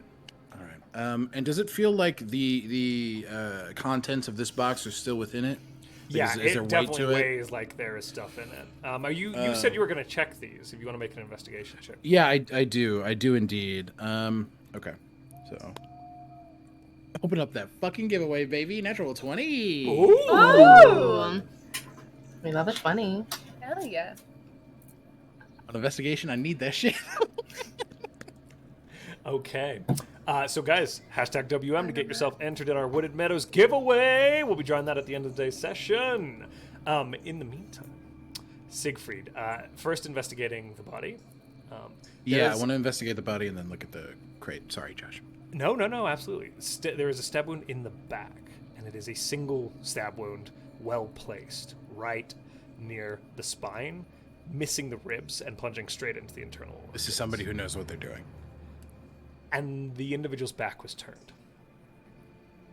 He didn't. Maybe he thinks he could have trusted the person that stabbed him. Maybe this was a betrayal. But this In the person, back? In the back. This is a precise killer. That man has no Circumvented the manners. ribs. Absolutely, this person has no manners. But he circumvented the ribcage, hit directly, killed him outright. So, we need to be careful of who we run into and watch each other's backs. Okay? And the box. And the box. And I look at the box, Josh. As you go to look at it, it is still sealed and watertight, but it doesn't appear to have a very complicated lock on it. Okay. And as you were patting down this body on Gilbert Griggs, you found a key. I open it. It seems to Does fit. he have any money, by the way? He does have about 5 gold pieces on him, which is an incredible amount of money to be traveling with. I'll leave it. Okay. You pop open the lock, and as you lift the box, you expect to find finished weapons, as you did on the train. These are metal rods. It is weighted to feel like there would be weapons in it. This feels like a deception. With a natural 20, this Griggs has been set up This was a in setup. this specific instance. This right now was a ploy. So we need to meet with everybody else. We have no weapons to show for it, but we should regroup. Who is and, everyone? Our We'll friends will meet let them. We'll let them tell you their names. I don't want to give that without their permission. But Oui? should we go there first, or I'm still I with think you, we should honey, if still you tell think. the engineer. I agree. Let's do that then. Okay. Shit. He'll still carry the box just to prove that this has to have been a setup. As you guys begin to turn and make your way away, make one final perception check for me. Oof. Oh, okay. 18. 18. Perception? Yeah. 20 non-nat. Okay.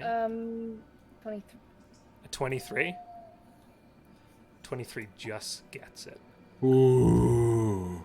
Honey, as you turn to leave with Sig, leaving the body here and Sylvie now alongside you, you see a small piece of black ripped fabric clinging to a briar patch that is back towards the town wall off to the side of the pond. Not on the route you came down. It's but just more, a piece of fabric. Yeah, over here.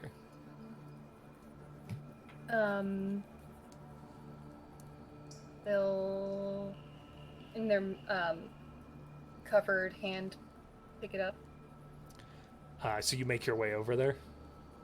Should I? Yes. Sorry, I thought you said that we were by it. Sorry, it's a little bit like you catch it you catch a little thing off to the side like 15 feet. You make your way over and are able to kind of pull it off. And with that 23, you can see concealed by the briar patch and the undergrowth, there is a small pathway leading directly towards the wall from here.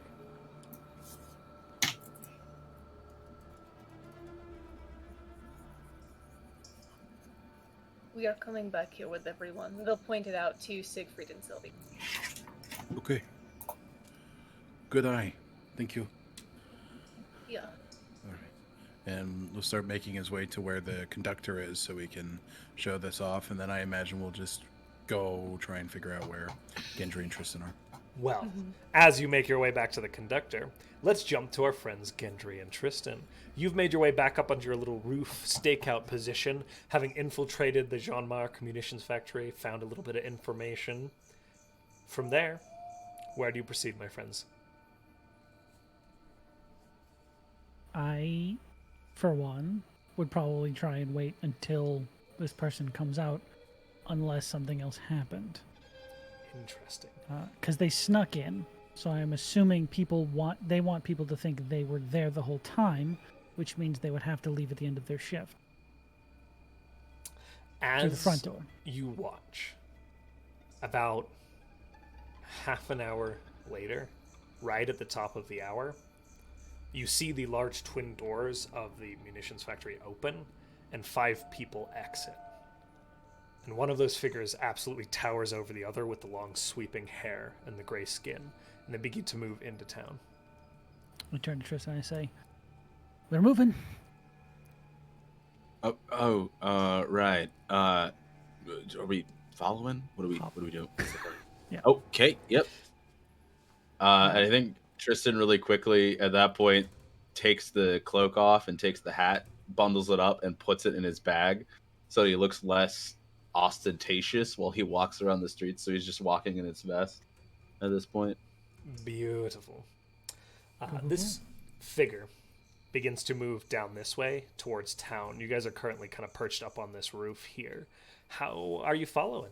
What's the plan here? Stealthily, without being seen. Stealthily? Okay, make stealth checks. Like a ghost, if you will. Why I said I wasn't going to be seen, so. You're right. You manifested it. My bad. 17. 17? Solid. 21. 21. Very good. Very good. You got the stealth boys. As you kind of slip back off the roof, it's easy enough to kind of dart back over into this complex of houses and pace this group along the alleyways as they begin to move through town. As you get close to Town Hall, you kind of have to lag behind and cross over here as they begin to continue in this direction. Okay. And they're moving as a group, not just they are moving as separating? A group. Okay. Yeah. They seem to be kind of... You're not sure the relationship, but there's kind of quiet conversation, a laugh here and there. The sharing of a bottle of something. Yeah.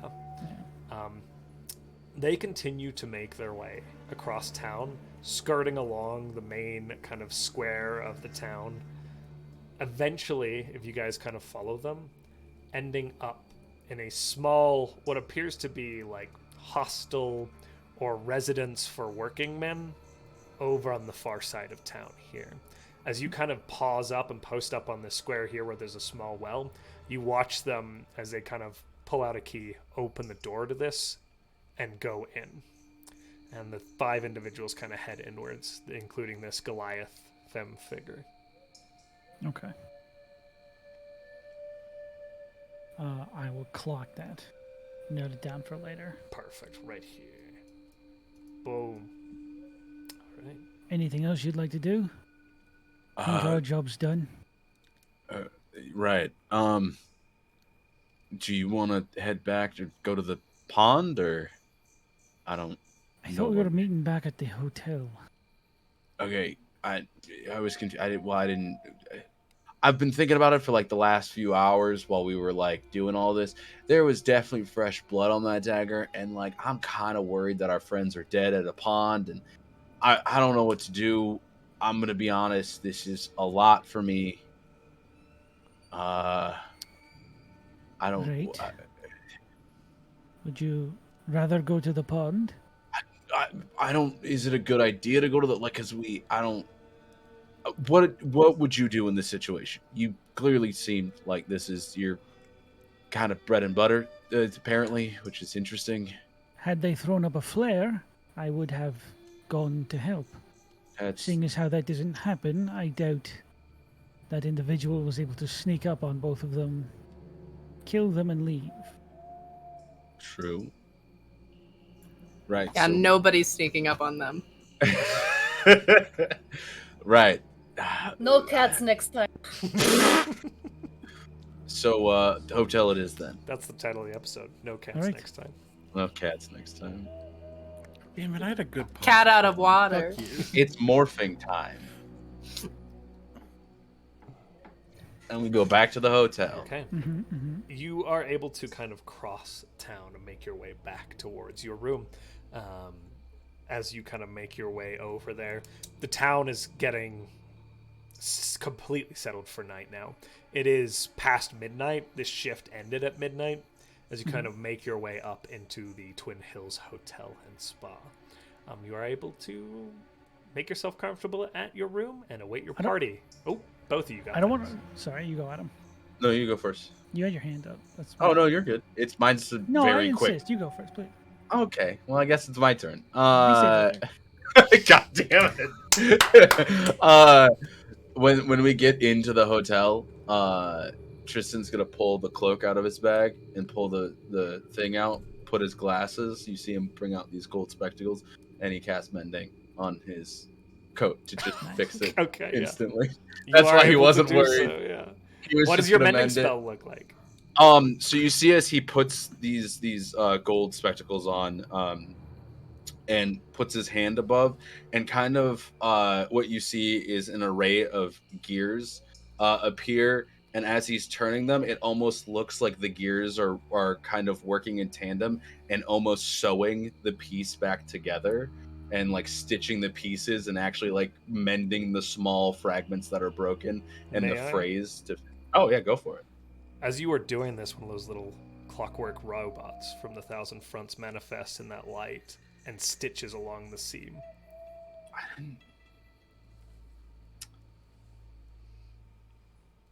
One of the robots from the Thousand Fronts? Yeah, not a physical one, like a manifestation of it. Yeah, the little spider robot, and it fills the seam and then poofs away in blue light. I think Gendry would 100% see Tristan's confused expression at seeing that and being like, just continuing to focus as he fixes it.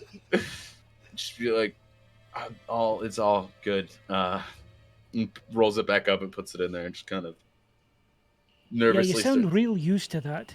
Yeah, and I'm going to turn around and go wait outside to see I am used to it. I'm 100% used to it. He's already gone by the time you get out that stuff. Yeah, it's just it's like, yeah, I'm still, and he's still just talking to himself and pacing. Yeah. And clearly is like spinning a gear around his fingers to just be like, okay, yeah, It's fine. It's totally fine. I didn't mean to do this, but it happened.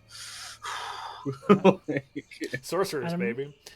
I'm gonna go outside and wait to see a flare or for them to come back. You don't. Yeah, that's perfect. So you don't even need to make a perception for that. Good old Gendry. Okay.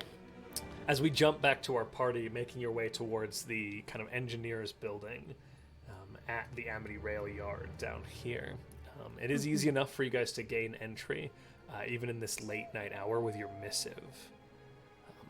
And you do find the conductor and the chief engineer both in their jammies now, still poring over paperwork. Not jammy time. But they are Hello, in their Mrs. jammies. and Mrs. Edmer. It is good to see you. You have made quick work, though it is quite late. Still, I appreciate you moving fast. He's not gonna like what we do. Yeah. What is wrong? And who is He'll this? sort of. This Bonjour. Fuck. Bonjour. And This it's is- good to see you. This is Bonjour. Sylvie. A lot of names. My name is Sylvie Marie Monet Volneret. Hello. What she- Pleasure What she to said. meet you, Miss Valnere. Sig will drop the big She is a box part of this rods. investigation. You trust her? She is She now. found herself Yes. there. Yes. We don't. So, Griggs is dead. They did not do it, if that helps. It sounds bad when they say that. Okay, That you're is good to garnering my know. trust with that alone. Thank you so much, Sylvie. We went to the lake, or to the pond where the A I pond? heard the cat. They do The- not know about the cipher. We found a ciphered message saying that also munitions were did not being know. dropped into a pond. This man was being set up. There are just metal bars in this box, and he was murdered there. Oh my god. It seems that he was set up. He was stabbed precisely in the back, and is sitting outside of the lock just offshore, the pond just offshore. That is our only lead. Yes, I we don't believe- know what Gendry and Trystan found. Leave the weapons here. If you are okay with that, does that sound good? Oh yes. We will lock them You in the said? back. Be careful out there. We will. I am documenting all of this. How do you plan to proceed? We're going to meet with Gendry and Trystan, see what they found, and then honey, We are leaving dealing with the death of your foreman to you. Understood. Very good. We will handle it. We may sit on it for a little bit, but we will retrieve the corpse. okay. Is there anything else you need from us right now? But once we figure out what the other two found, I'm sure we will be in contact sooner than later. Keep us posted. Okay. Thank you. Stay safe. We'll turn around and escort the other two out. Au revoir. A pleasure to meet you.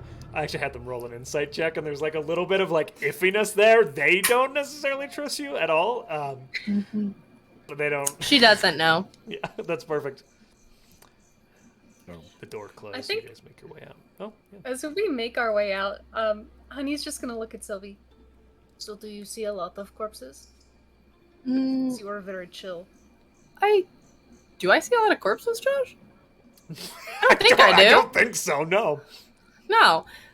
No, Death is a part of the cycle of Not life. in You've seen death, particularly. yeah. but people die.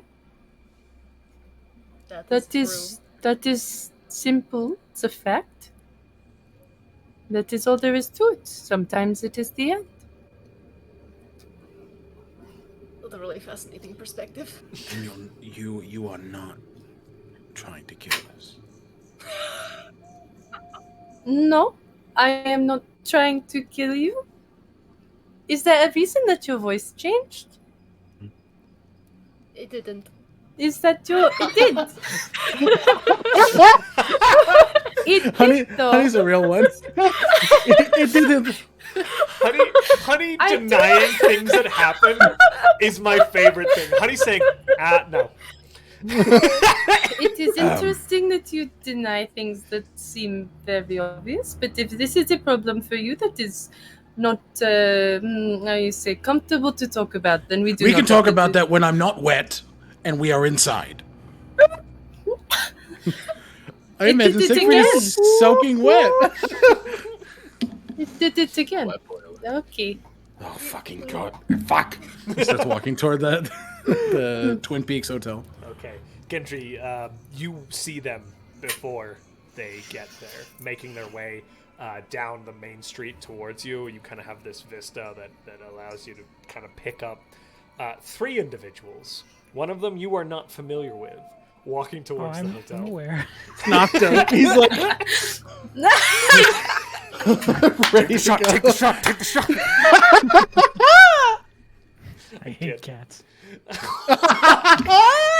What? Milo's just like, what the fuck, cats. man? Yeah. Dad?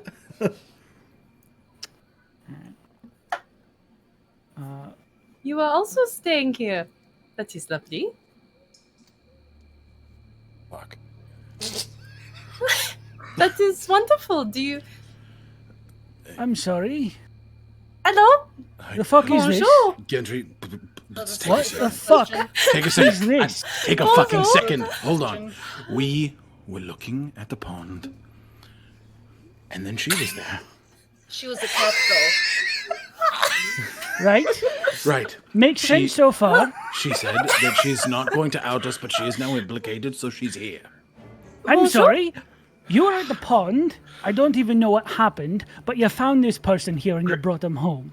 No, she followed us as a cat. Oh no, and then I saw am the dead also body staying of here. someone. She also believe it apparently is, is staying at the hotel, yes. Yes. I also have a room here. Okay. Hello, my name is... Now I know how the cats follow us. She does a little curtsy. She gives no shits. Gendry. Okay, I can't tell Gendry. if Sean... Oh no, he's not frozen. I didn't freeze. No. He's in full Gendry right now. Sigil just... Gendry, we'll talk about this inside. Please. We have a lot... I am sorry. For what? I want to hear you say what you're sorry for. For Is letting it the the cat problem follow us. I'm sorry for bringing a stray home, okay? I am not a stray. Technically, you were a cat and you were stray and you followed us. I am not a stray. Okay, well, you're here and you... I apologize for widening our circle. Widening our circle? She saw the body, Gendry. I There's don't not know. much we can Maybe do we with should that. have this conversation And you're inside. sure they didn't put it there? Yes. 95%. That would be very impressive considering you saw me on the street.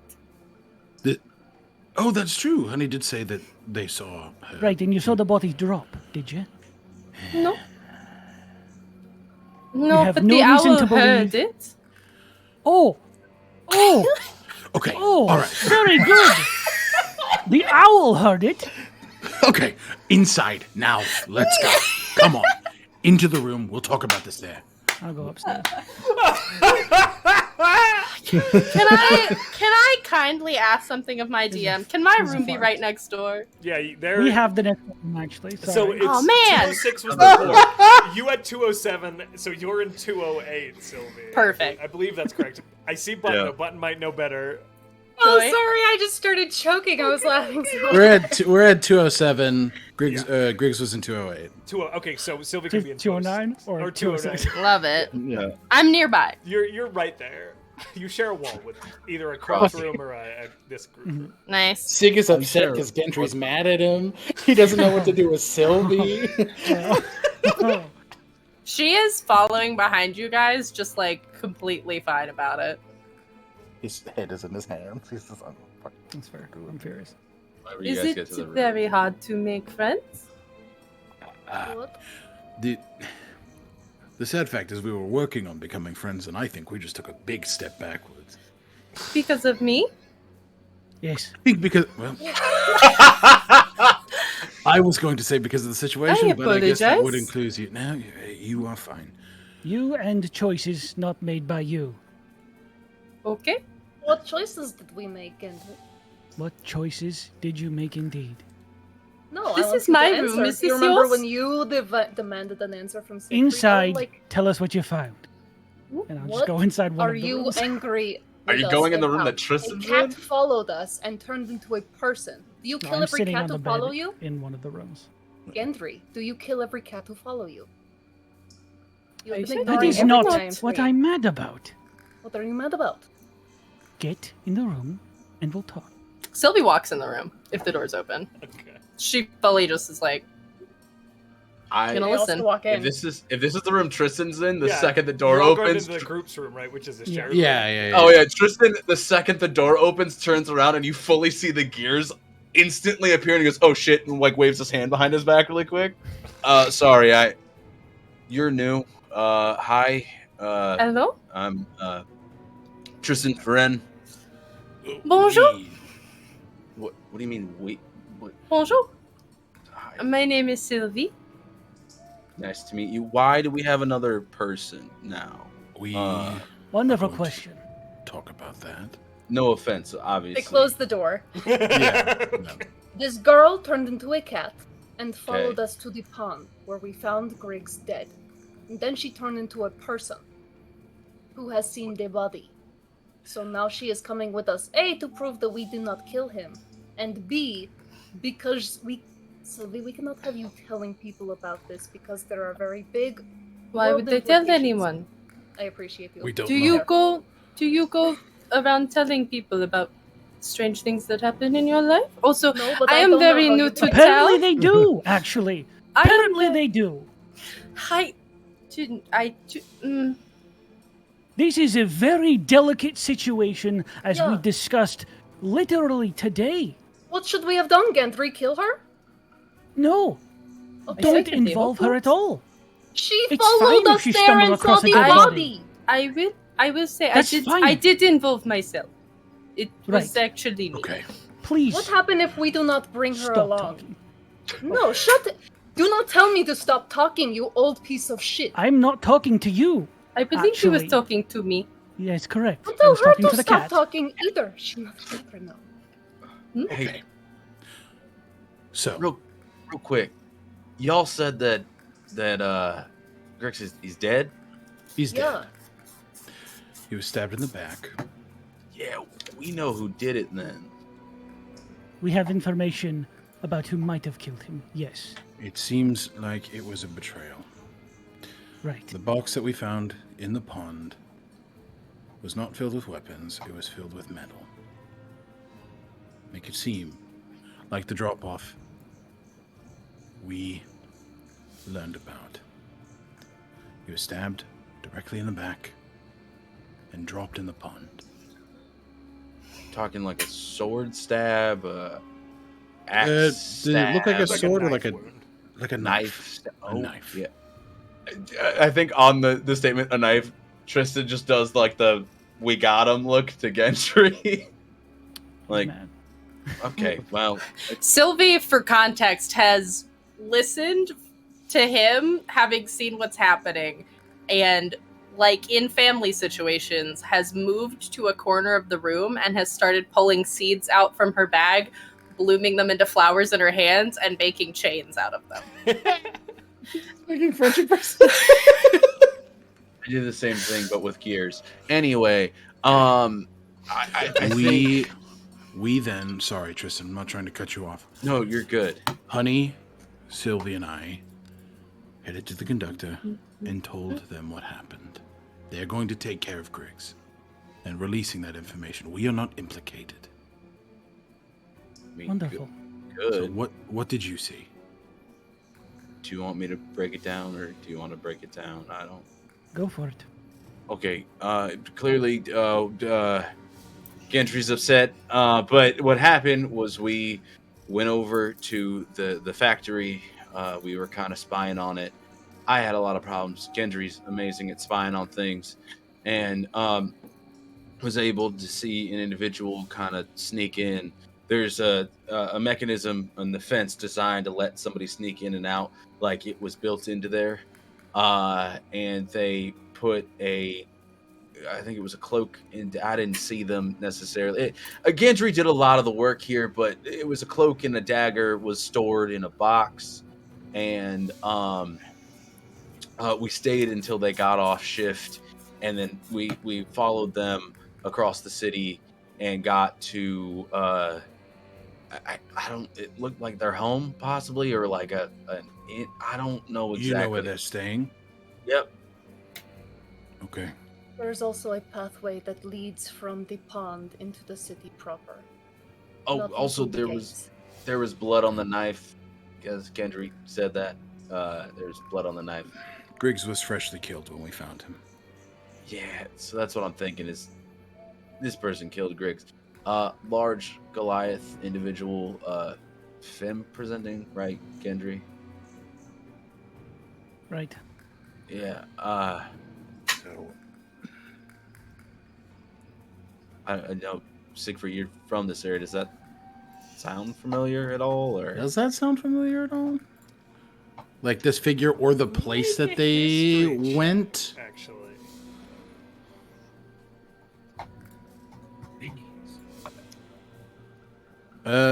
History check. History. Where the fuck? History. Sorry. I can't fucking find. There it is. 14. 14. It's a big town. This specific individual doesn't stand out to you. Yeah. I mean, there are a lot of people that move in and out of town, so I don't know everybody. But the form you're describing doesn't sound particularly familiar. Sorry. No, I mean, valid. I grew up in a smaller town, so I didn't know. That's fine. But if what you're saying, if they got like freshly stabbed in the back, yeah, then it seems like this person did it, right? We should probably like go to the proper authorities about this. That's probably the play here, right? We would just have to tell the conductor. If we go to the authorities saying that we know who killed Griggs before people knew Griggs was dead, that would be a problem, right? Right. Why is the conductor not going to the authorities right now, or they are, just not right this second. It's the middle of the night. But do we want to go to the conductor, or I don't think we intervene with these people. Well, I'm thinking this from like a logical standpoint, right? So if we have the person who did it, the murder weapon, the clothes they were wearing, all of that, I think we got like a pretty solid lock on this, and it's my personal opinion, of course, but it makes sense to me to bring it to them and say we should probably move on this now. Josh, DM question? Yeah. Am I remembering correctly that we all understood that, like, the very fact of weapons being smuggled on the Amity line would immediately start a war if it were It's reported quite to the possible. authorities? There's a lot of concern about that, right? Right. It would be information that would need to be very delicately handled if it were brought to light. Right. Okay. You would assume the play here would be to present a murder and not necessarily the context of the murder.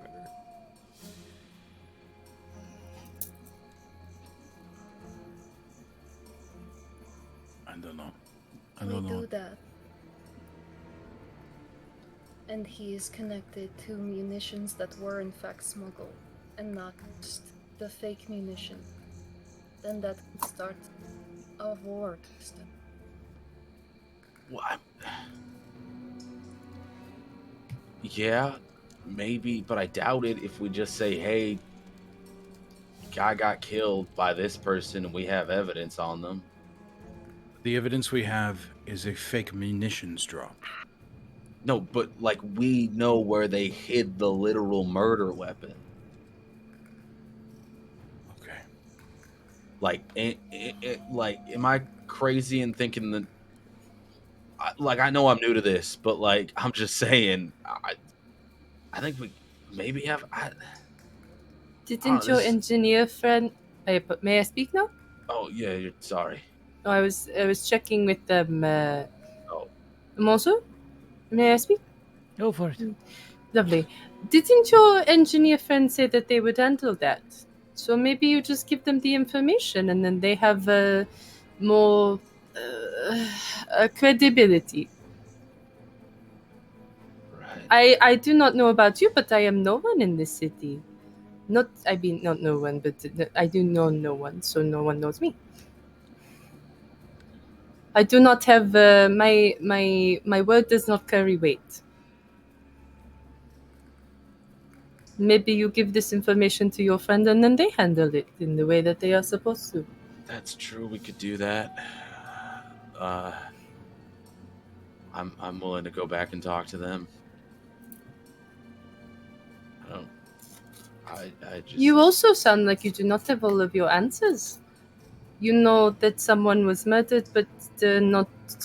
Even if you maybe know the why, I apologize. I have not heard everything, but you do not know who decided that this man needed to die. Did you see them traveling in? Sorry, go ahead. No, I figured that alerting someone to this happening would cause certain people to possibly disappear before you can figure it out. Did you see this person traveling with anybody else? Gendri, you only saw them, right? I'm not gonna lie to you. I had smoke in my eyes at the time. They were alone.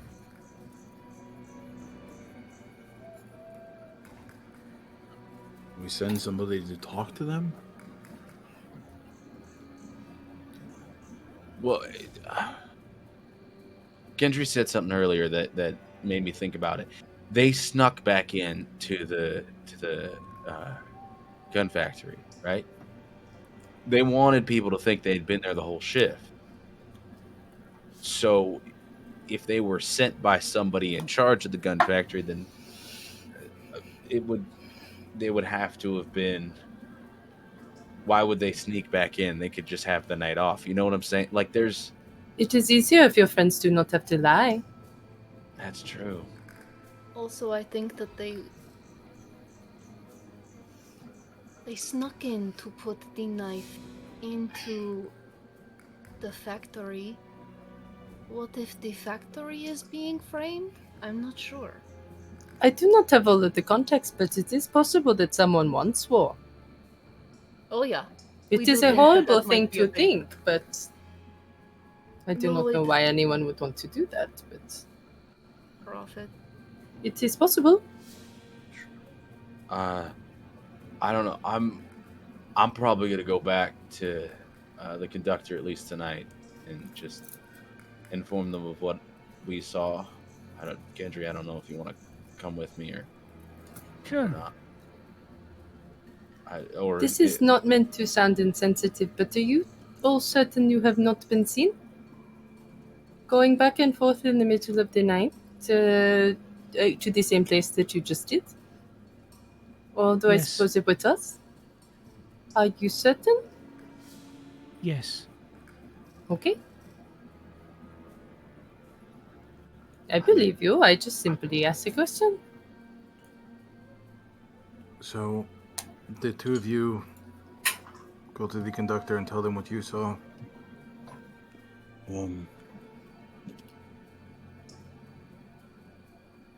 Is there anything else we should do with this? If it would make you feel more comfortable, I can pretend that I did not hear anything and go about my day. I mean, it doesn't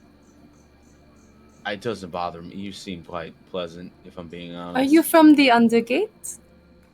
Close to it. I've been there a couple of times with my mom, but the accent is close to some people that brought me here. So we know that. Sorry. Right. There's bigger. We'll talk about. Certainly. Right. The thought is nice, but we already know that you're privy to this information. I think it makes sense to keep you close for now. I can be useful. we can talk about that. Yeah, they said you can become cats. Is that... What did that mean? What did that statement I can mean? become quite a few things. Smaller things. It is magic. Sylvie would see Trystan bring out a notebook and begin writing flip to a new page and begin writing notes. I think for the first time, she seems tense. Do not write about me. Right. Sorry. It's a It does not matter what it is. Mhm. I would prefer you not do so. Gotcha. Snaps the book closed, puts it in his pocket, puts the quill away. Thank you. Sorry about that. It's a nervous tick that I do when That I is okay. find out about magic. Anyway, I'm gonna make my way so we don't keep the head engineer and conductor up all night. Where did they go again? I don't know the exact name of it, but I would point it out. Yeah. It's like a boarding house on the side of town, on the east side. The east side near where that path led? You're not sure where the path led exactly. From the description Gendry and Trystan could provide, a little further north than that, but the path kind of led towards the same wall. Okay. I don't like the idea of a killer in the city, but I don't want to make any situation worse for anybody. Let alone us. So, I think that we let Trystan and Gendry tell the conductor what they know and act accordingly. Right. Well, we'll be back soon, right? Okay. Right. Okay. All right. At 1 a.m, my two friends here knock on the engineering, the Amity Rail engineering building, and are greeted by folks who are clearly asleep this time. They usher you in, the conductor and the engineer. Sorry. Hello. No, you should have expected. I apologize. No apologies. So we know our friends dropped off here earlier. We had met up with them. We have some information, and not like Trystan would reiterate what he told the party, just about like what they saw and where the dagger is hidden, where the outfit is hidden, the description of the Goliath. Couldn't think of the race. Fine. That is good to know. If it is still there and we can place it, finding the evidence there, if the constables are to raid, would be good.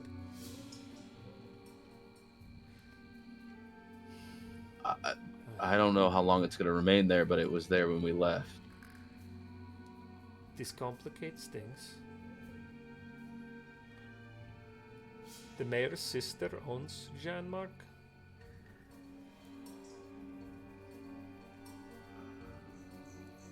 Yikes. Opa. The Jean-Marc family, she married into it, but her husband passed. So she owns it, I assume? That is correct. Yeah. Well, The person you mentioned, that is their foreman. Anatole Chardin.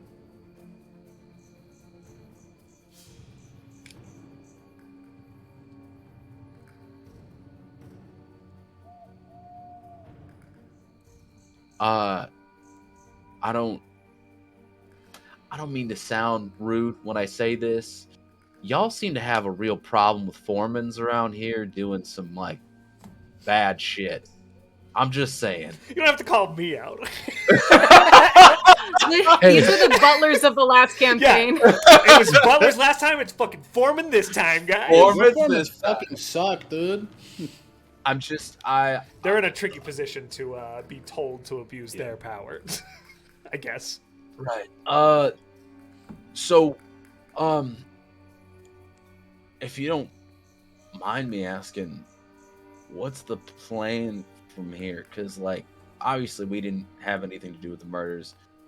I think we have enough information to implicate Foreman, but that does not take anybody else down or explain why they were acting.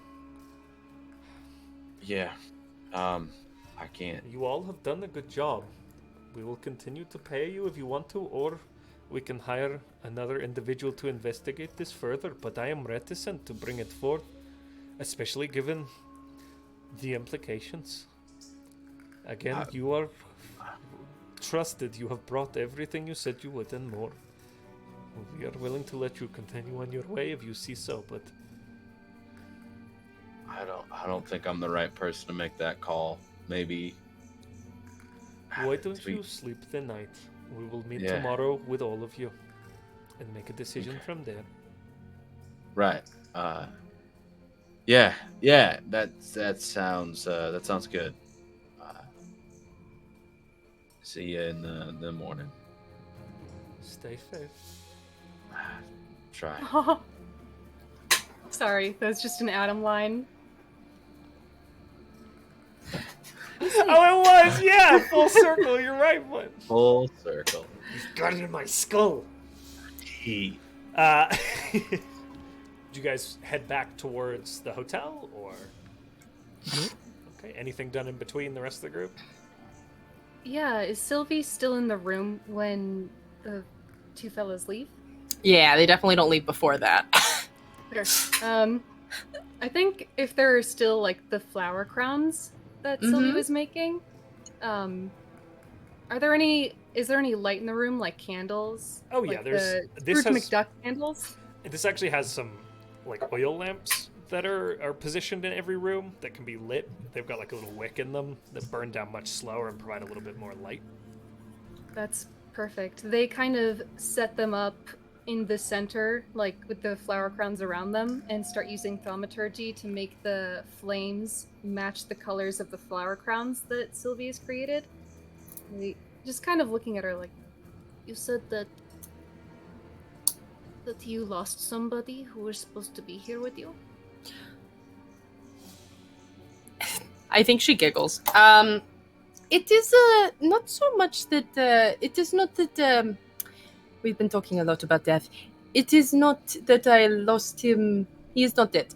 He is just very far away because I got off a ship when I was not supposed to, and he did not get back on the ship when he was supposed to. It is more that,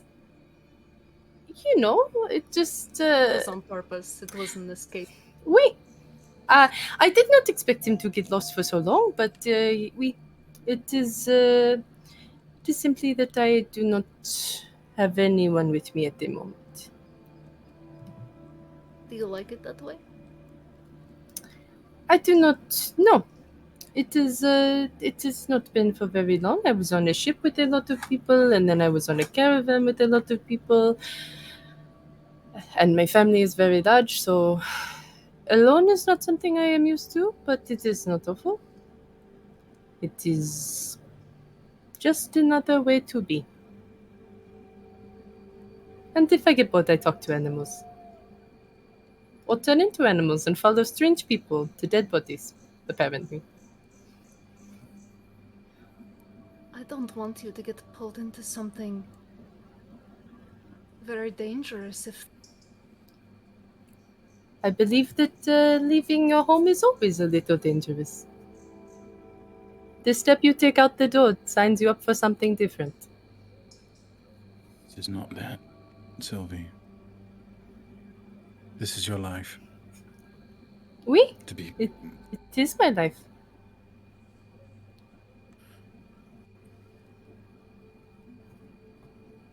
I think what Honey is trying to say, and please correct me if I'm wrong, it's dangerous. And a little more dangerous than deciding to journey away from home. We are dealing with secrets and lies and deceptions that might implode a continent. Well, That's a heavy choice to make, and I think all we're saying is just think about it. it is a very happy choice. I did take a very long journey to get to this continent. So I would like to stop it from imploding while I am here. That is respectable. Oui. I appreciate your concern for me. I also think that I'm tired of people treating me with kid gloves. So if it is fine by you, I will help you if you like. Although I will not intrude to the point of where you cannot keep your friend.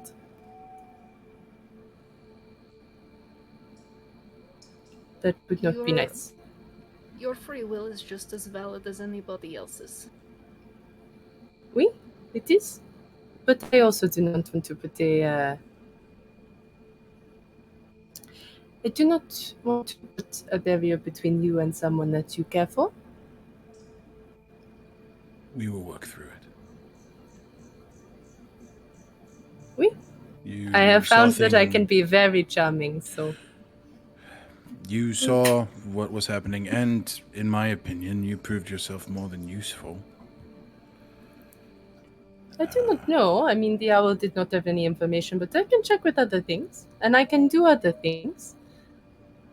I mean, you followed us without me noticing. You also did not see me in the street, and most people stare at me. I am not from around here, and I am not commonplace.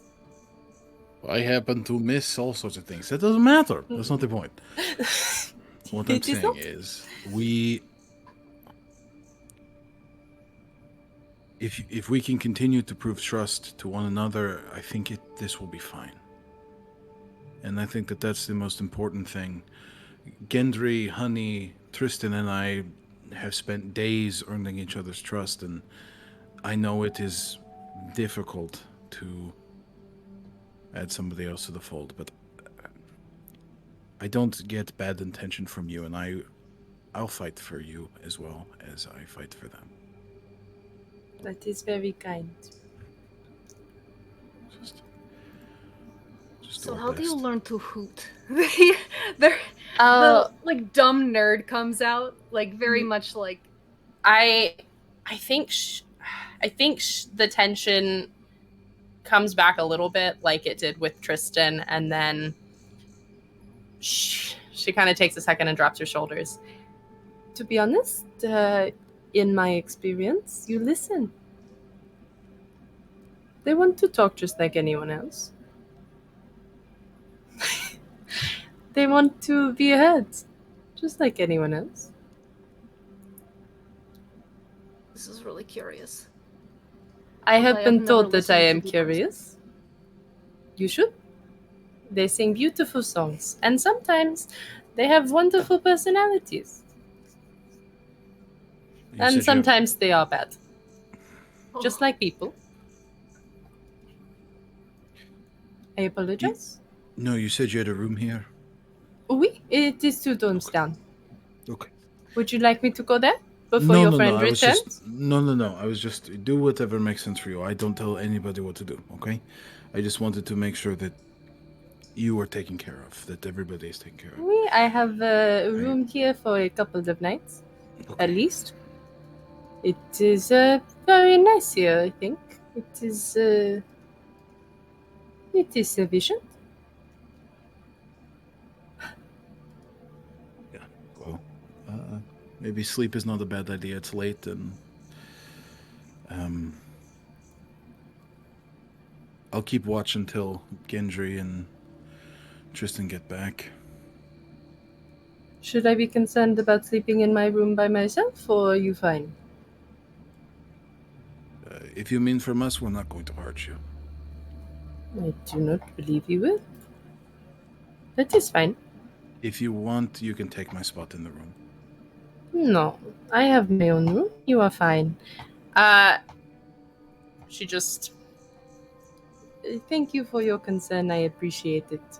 And she hands both of them flower crowns that kind of match what they're wearing, and then leaves 2 more on the ground for the other 2, and turns around towards her room. And her tail, when she stands up, you might notice her tail, like, it has this nervous twitch, and then as soon as she kind of registers it, it wraps politely around her leg. Oh. Au revoir. Good night. Sleep well.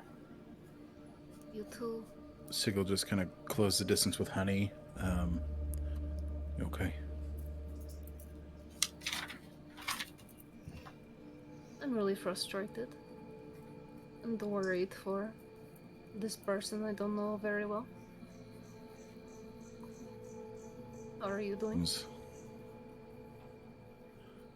Concerned more and more. But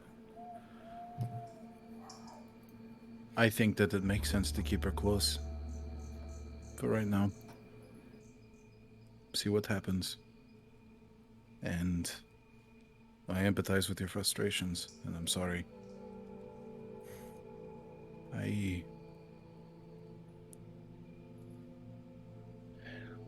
It just seems that things keep getting more complicated. And I guess when we're unraveling lies and conspiracies, that is bound to happen.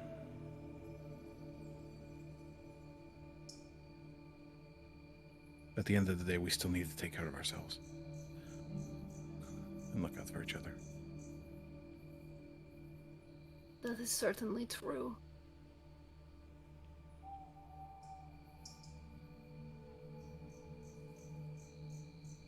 If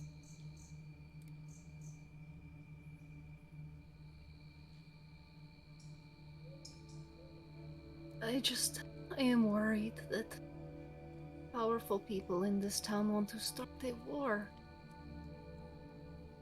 And I am not a powerful person. And I don't... Maybe Gendri is right that it isn't our fucking business.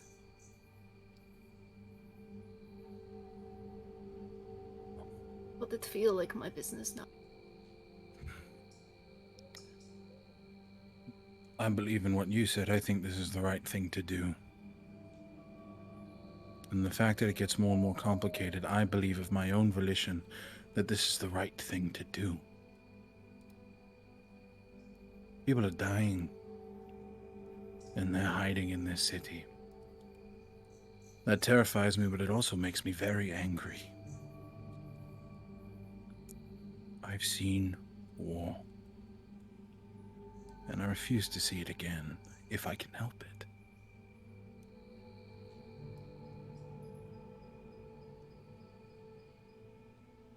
You do make it sound like the right thing. When I'm not getting in people's way, I'm good at talking. You're never in the way. And don't sell yourself short. You made the shield out of scraps. And it's made me feel pretty powerful. So I think by proxy, you're strong too.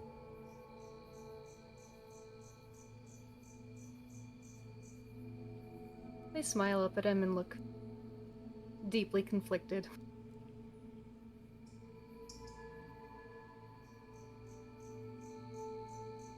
Maybe you take last watch. Head to sleep. I'll take the next one. Just wake me up. Okay. Sort of squeeze their arm. Good night.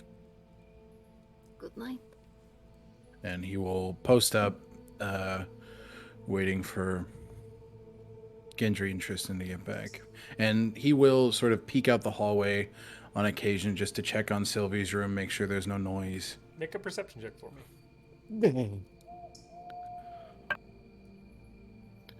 14. Okay. Nothing that stands out to you, and eventually Gendri and Trystan do return. Okay. How did it go? It seemed to go fine. Is everything good in the room? Honey is asleep. They're going to take next watch, and Sylvie also went to bed. Oh. I decided to just take first watch. I know it's late, so Do you think? So, yeah, they want to see us in the morning. Talk about things, figure out where we're at. They asked if we wanted to continue. I don't know, working with them on this. Do you think Sylvie is still awake? I had a quick question I wanted to ask them. You can surely knock on their door and check. Which door is it? 2 ones down. Gotcha. And I think Trystan would make his way down the hall and just lightly knock on the door, see if...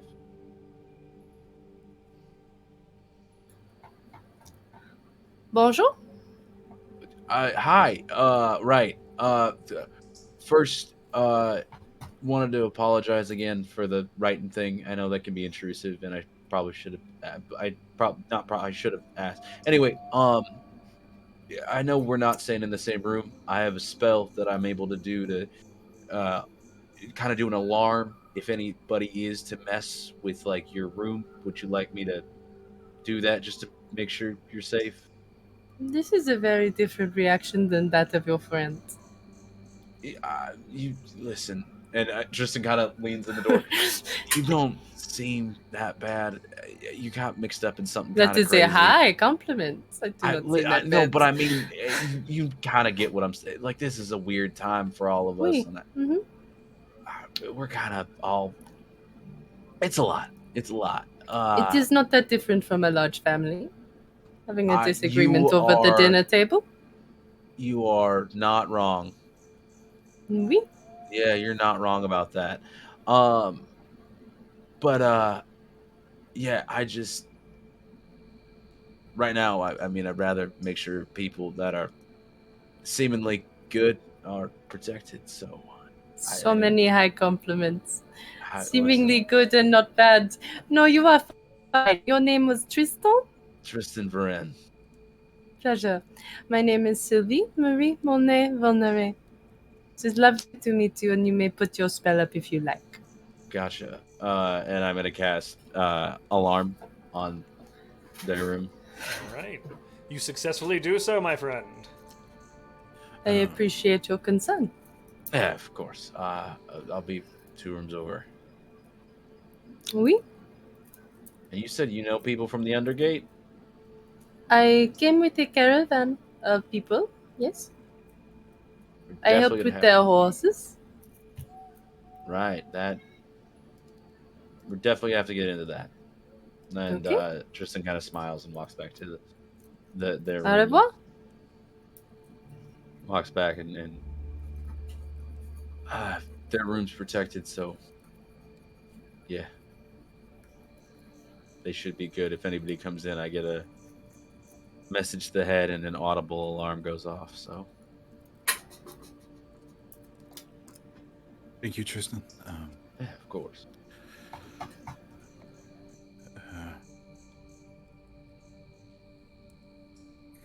Gendri, how are you? I'm fine.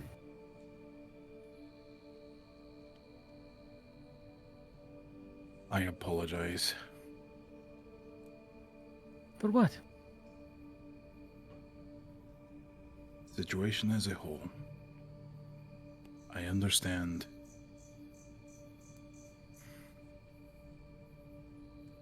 I understand how frustrating it is, and I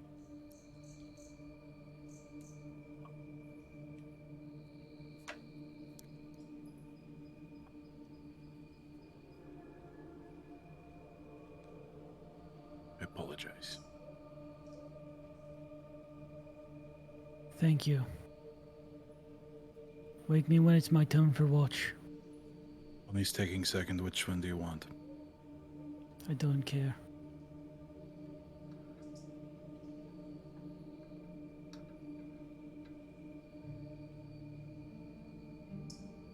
Then I'll just post up for the rest of this watch. Okay. I guess I'll do third. I'm good. Right. Good night. Good night.